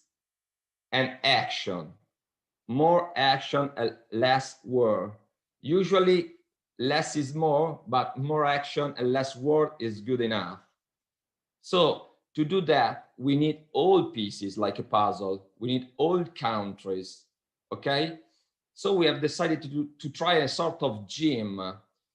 Now we show you some of our project did in 2020 in our province. Now I say thank you to our team, so Carmen, Rosella, Valentina 1, Valentina 2, and we work for Youth Information Center. That it's a public office in municipality of Cremona, founded in 1995, with the objective of rendering available information for young people, sector of training, leisure, work, international opportunities. And over the past 15 years, it has also been developed as an office connected to the fields of directing and supporting training and work, and not only for young people, due to the accreditation of provision of service to work. So during our project, we have used critical thinking and debate workshop to stimulate our guests and try to think outside of the box. So we start with this project, Cremona Civil Service, with Zoom and TED Circle. I remember we were in a COVID period. So we try to use digital platform, usually using TED events, a TED Circle with Circles platform. So with this platform, in the bottom of this image, you can meet other people in sort of round table who speaks, go in the center here on the talk. You have timer to manage time. You can book raising your hands. You can engage other, but it's a sort of trick. You can hug one person with mysterious trick. It's very lovely, I assure you. And after that, we have another project, Cremona, Artificial Intelligence, one of the main topics in this period. We guest an AI specialist, and we talk with two different classes, one from a technical institute and one from a classical institute. So our goal was to put together different skills and different approaches to collaborate at the same time. And because the future is not only STEM, so scientific, technology, engineering, and maths, but maybe STEM with the A in the middle. So we believe in science and arts, and we can try to put together, okay? Another project with volunteering during pandemic. So this is physical event, fortunately.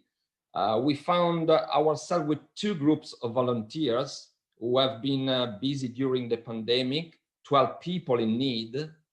We have been debating the participation of young people in the life of our community. We have tried to make contributors for a new regional law, Lombardy, for young people. And we have worked on how we can communicate with others using critical thinking and public speaking. After that, we have met university. So at Cattolica University with a platform named Blackboard. At Cattolica University is one of economic university located in our province. And we talked about innovation and change after crisis. And we talked about resilience and anti-fragility based on Taleb book.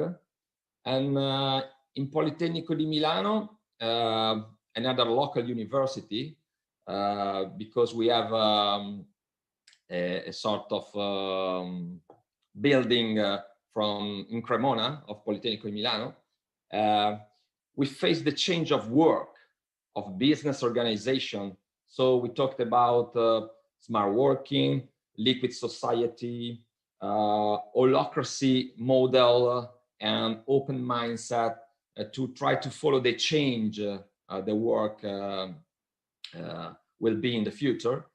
And after that, another physical trip with the classical high school in Cremona in the European Parliament. So our school, Liceo Manin, had the honor together with the other 9 schools throughout Italy of being awarded the title of Ambassadorial School of the European Parliament, which includes training activities, promotional activities, and a public event at the end of the last school year. And last but not least, this project in Casalmaggiore, when the young people achieve reconnaissance of the used or underused cultural assets, valorization of historical heritage assets, and recognition of the authors of cultural and artistic activities in this area. Okay, this is our project, but another question is, what responsibility do we have with this project, which is our goal? So I can start with I take inspiration from this statement of the sense of responsibility that Zamani, full professor at University of Bologna and president of Pontificia Social Science Academy, tell us we are primarily responsible for what we don't do. The responsibility is caring for the other, and institution, but must be aware of this. If we don't do, it means that we have decided not to take an action. And this is a huge responsibility that creates a sort of vacuum. And so we want to do action. And we have a responsibility to transform intention in action. So we repeat some data. So 320 subjects involved, public, private, NGOs, involved in 24 projects. Okay. Now let me introduce you a very short, 30 seconds, but significant video. So I leave the stage to our young people met during our projects. Okay, so I start our short video.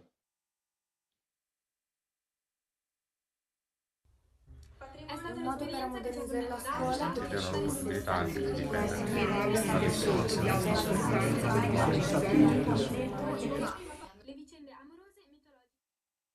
Yeah, it's finished.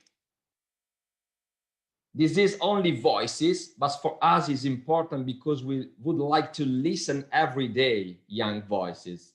So we will continue in 2021 as well. Follow us.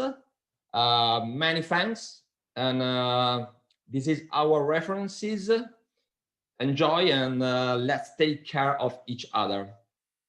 Bye-bye.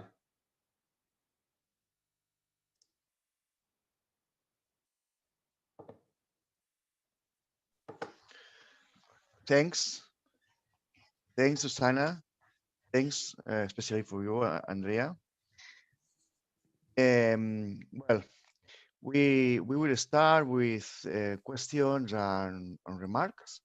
We have two questions.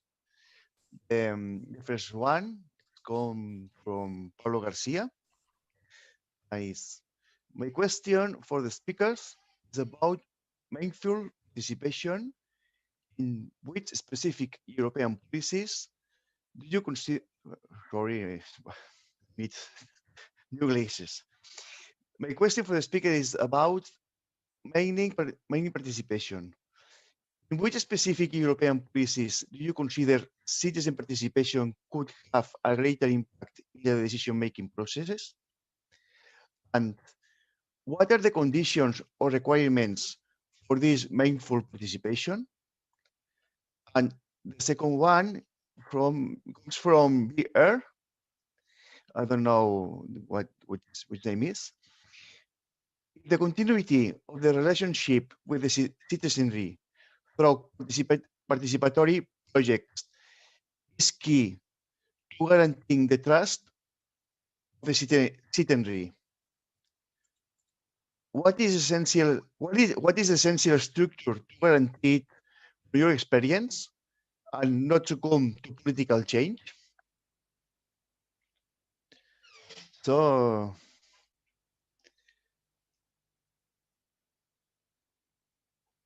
anybody wants to respond? I can react maybe on the European policy part. I can set up my video. I'm sorry, it's blocked. Regarding the question from Pablo Garcia, yes, okay. I'm reading it as well on YouTube. In which specific European policy do you consider citizen participation could have a greater impact on the decision-making process? And what are the conditions for this participation? Well, I think at European level, many policy areas actually can be impacted by European participation and European and citizens participation and opinions. For instance, the regional policy and the structural fund is at the moment debated because with the future European pluriannual budget financial framework, all the programs, the European program are being discussed at the European, national and regional level. And for the regional policy, at the moment, for instance, in Région Auvergne-Rhône-Alpes, the local program for the regional fund, for the social European fund, for the agriculture and rural development are being discussed with local stakeholders, and there are consultations being set up, and this is the case at regional level for the European regional policy, but it's the case as well for the other European policies, with the consultations being set up regularly. So I think there is not, I wouldn't say there is one European policy specifically where citizens would have the most impact by participating. I would say, in my opinion, that at each European policy could be possibly impacted by citizens' opinion through the consultory process that is being set up at European level. But of course, in some cases, it's more direct when, for instance, when it's the regional authority which is setting up this process through the website, for instance. At the moment, inhabitants in Région Auvergne-Rhône-Alpes can give their opinion on the first draft of the program of the structural fund on the Région Auvergne-Rhône-Alpes website. They can give their opinion, they can comment, they can say, well, this proposal to me fits with my need. They can do it either on their own, or they can do it through organizations such as union or farmers organizations or elected people organization, for instance. So yeah, to me, there are not one specific European policy more than other, and where citizens can participate and give opinion and impact the shaping of the European policy. There are many, and there are different websites, either at the European Commission level or at national or regional level, where people or organizations can give their feedback.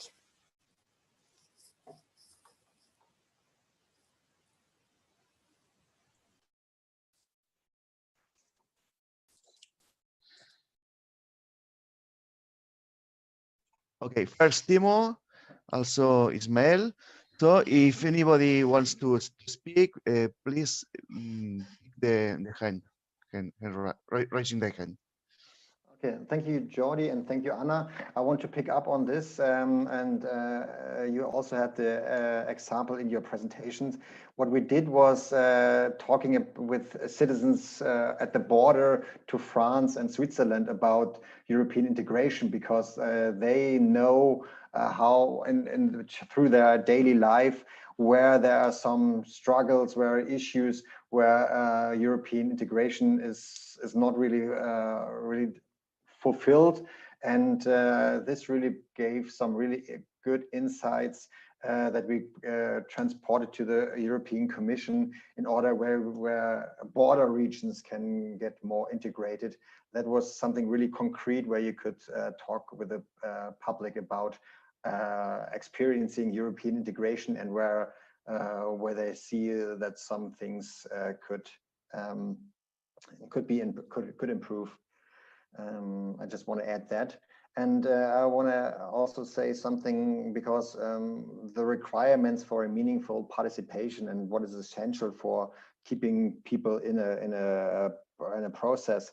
I think one of the biggest things is that you have to do is be honest. Be honest about what can this public participation process really fulfill. What is the issues? Don't make any. Don't say that that you can't keep goals that the public participation process is not really can fulfill. I think this is really something that that you need to be open and transparent what the goals of the public participation process is. Then the people feel honest, that they are treated honestly. And the second thing it came out in our presentations as well is be transparent. Be transparent what is discussed, what informations are at stake. Be transparent what kind of where the results go to. I think these two things are really something to keep the people motivated, is to be honest and transparent. Okay, so I will make maybe a little bit of a digression, but I really wanted to answer the three questions about how to make European aspects meaningful and the continuity and the requirement for minimal participation.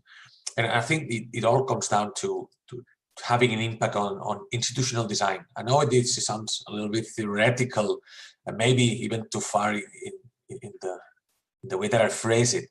But if we go back to what we've been reading in the academic literature, like Hibbing and Taste more on the stealth democracy, where more or less they say that people do not want to participate, but then we see other works like the one by Font, which takes up the stealth democracy and says, yeah, people do not want to participate unless institutions are not working well. Then they want to participate, and especially what they want is to have institutions work correctly.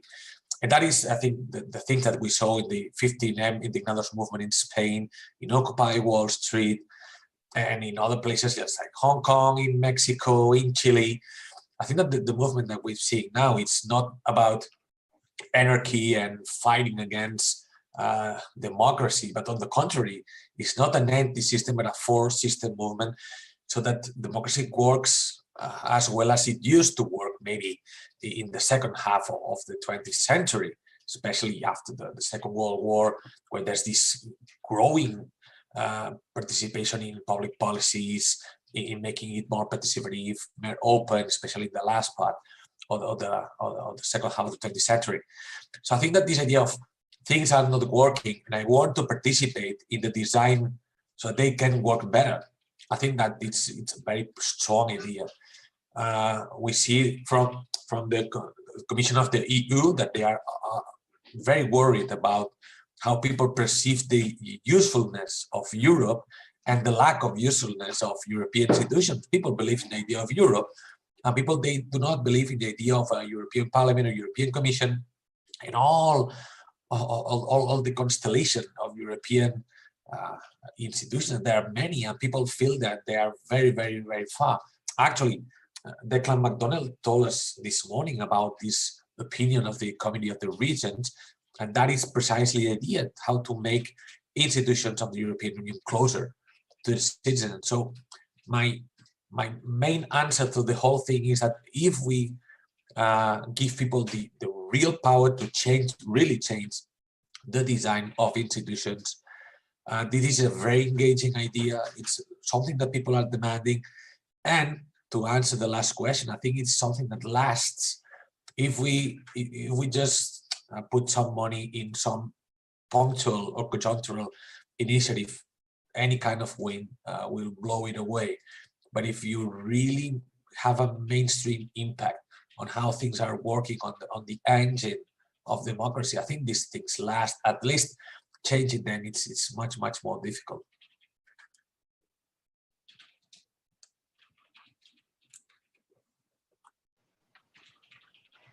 Yes, in my opinion, continuity of the relationship with citizen is guaranteed thanks to the local bond with stakeholders of the territory.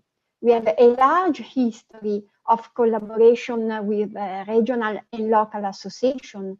In Lombardia, ANCI is the most representative association of a municipality, but also NGOs, also schools.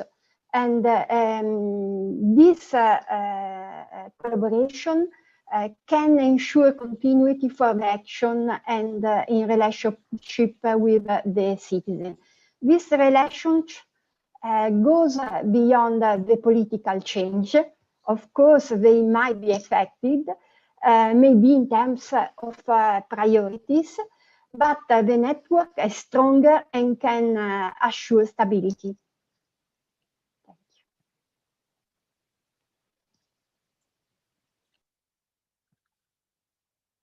Well, anybody? Well, I actually have a question. I don't know if it's my turn to put that question, to make that question. Go ahead. So yeah, actually, a couple of questions. One, they all address to anyone, but more specifically, the first one is for Timo. It's about how do you decide the topics? I mean, who decides what topics are put out on debate? If it's a top-down approach, if it's a bottom-up, if it's a top-down, but you listen to each other. I mean, how can people really affect the public agenda, and what are the topics? The other one is more addressed to Susanna and Andrea and also Anna, but again, anyone can answer it. It's especially, how do you approach informal spaces? I mean, for instance, local stakeholders, usually they already meet somewhere which is not in the city council. How do you get closer to them? How you approach them in their places?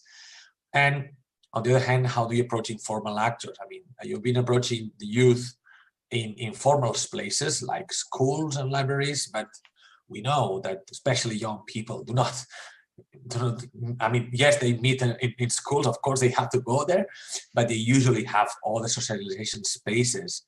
So how do you approach these informal actors, which is youth outside of the school? So again, for Timo, who decides on the topics? And for Susanna, Andrea, and Anna, how do you approach informal spaces and or actors? Thank you. Yeah, thank you, Ismail. This is a really good question. And to be honest, right now we are moving a really top-down approach, saying, okay, the politicians or the ministries or the agencies, they say, okay, we have got this and this topic, and we want to consult the public concerning an infrastructure planning or the European development or concerning the Economic Protection Act or whatever. So this is a really a top-down approach right now from the administration side, more or less. But on the other hand, I didn't refer to it in my presentation. Our goal is also to strengthen civil society, to make their voices heard. And so we have a special agency giving out small funds for initiatives in order to get organized and bring up their points or topics to ministries. My boss is also the door opener if an initiative or an organization says we have this or this problem, can we talk to them? And so we also have got the bottom-up approach. And so my boss is also willing to really put forward the public or the inner administration discussion about getting people up, people's voices into the public area, into the administration area. Or as we did recently, we started our own consultation process concerning the pricing of environmental costs. This is a question concerning what the public is willing to pay for unenvironmental friendly behavior. For example, if you drive a car, what are the public is willing to pay when they drive a car or so. So these are different mechanisms that we have to get the bottom-up approach also going.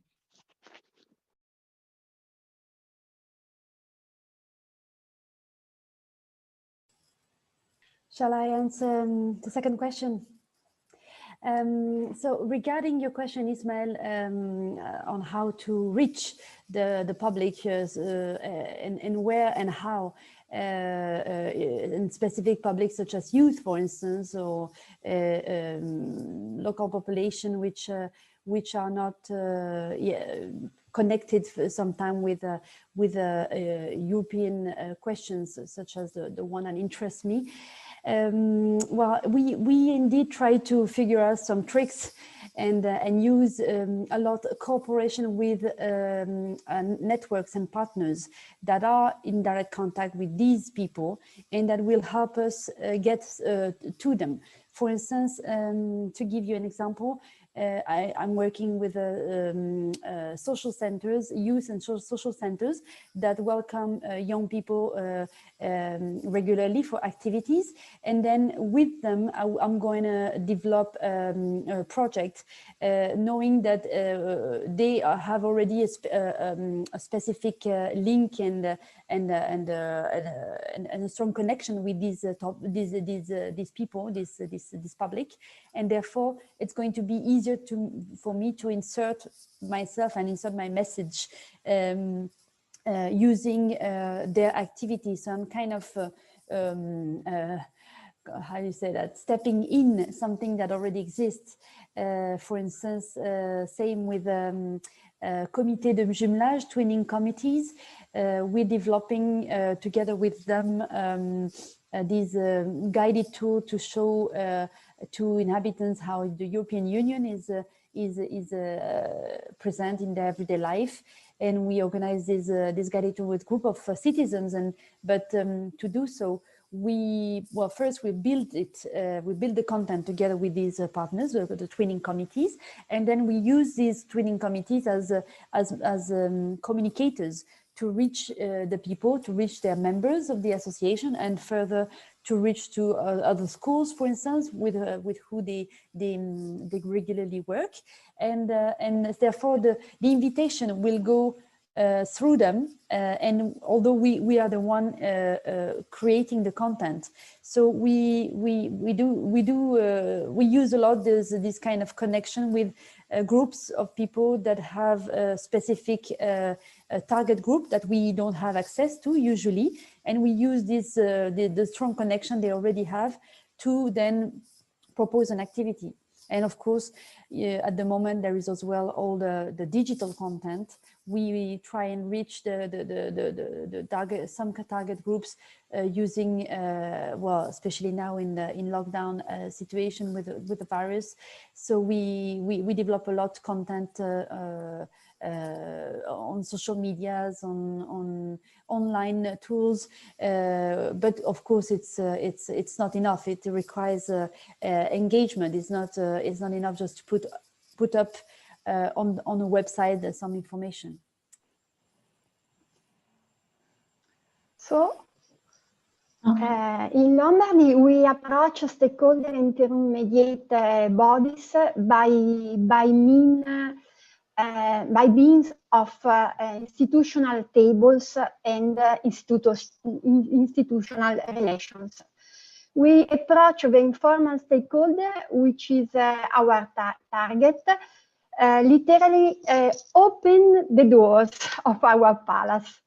Since we strongly believe in the power of relation and communication, we started by offering our office and places to host events and activity carried on by young people, young associations, NGOs, young people on the territory. There is a lively universe. Sometimes we are not even aware of.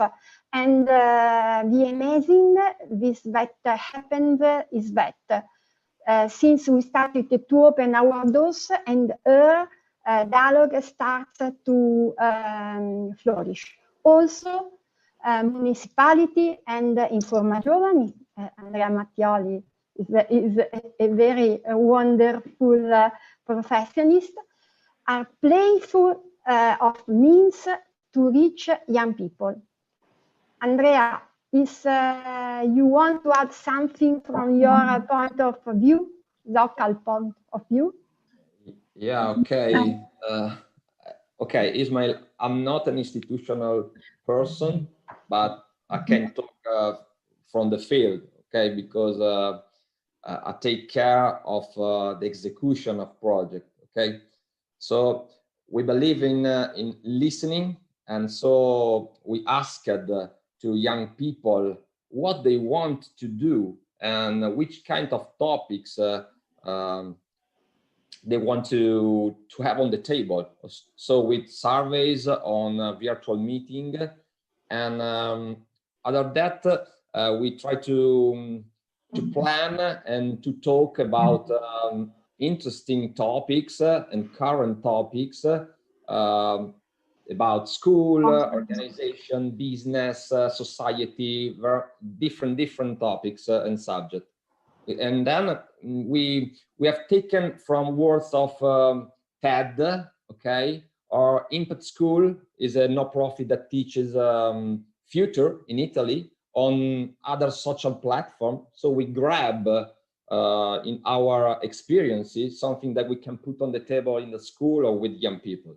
So this is a sort of democracy, and we can share opportunities, and then we collect feedback from the field, from the young people, and then modify our action to follow the development on society. And we try to communicate with them on their channels, so Facebook, Instagram, something like that. In transparency, we try to do it in transparency. So this is our arms to try to grab young attention in our projects. So thank you, Andrea. Thank you, Susanna, for your intervention. From Informa Giovani and the rest of the team who have collaborated to Lombardia de Giovani 1 from the municipality of Cremona. We are very glad to participate today to this discussion. So I would like to thank you. But also I would like to underline the importance of the participation, and specifically the participation of the young people. We need to approach the young people to the political life because we are perfectly known that young people are so far from the political life of local administration. So the pandemic was a great occasion and opportunity in order to understand their need and why young people are so far from the administration and generally to the political life.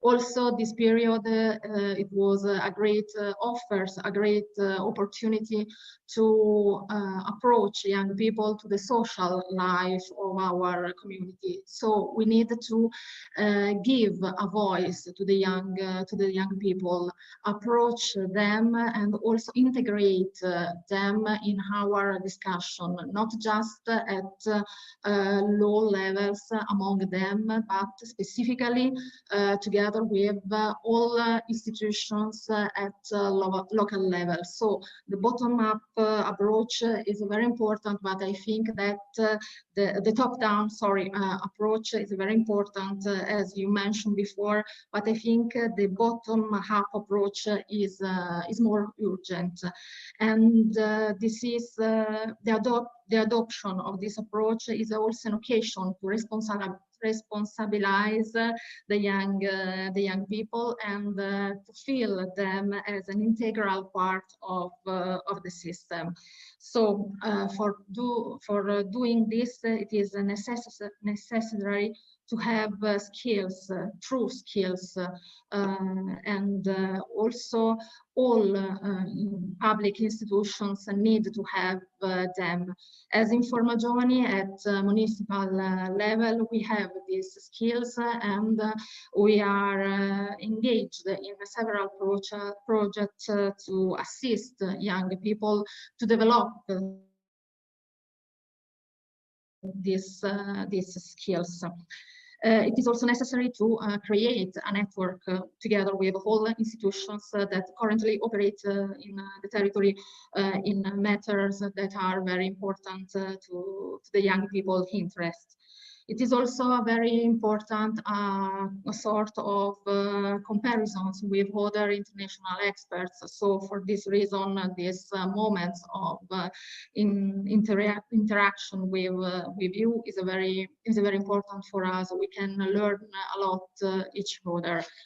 So this is a very short impressions from us, and also we are very happy to collaborate with you. Also in the future, maybe we will have the occasion to participate to some international and European projects. So if we will have the opportunity to do this, we are able to participate and then to collaborate with you in the European project drafting. So thank you for this moment. I give the floor to Jordi. Thanks. Okay, I think that some key points have appeared in this meeting. Mr. McDonnell started with two concepts, feedback and inclusion. Feedback leads us to how producing trust from participation, how to bridge the gap between people and institutions, and there have been there are some strong ideas, like the state as a platform, the need to get more responsiveness from the public institutions, how we can achieve it through more and better regulations. This is a clue for us, I think. A better participation from springs from better regulations, or springs from a better participative culture or democratic culture. Are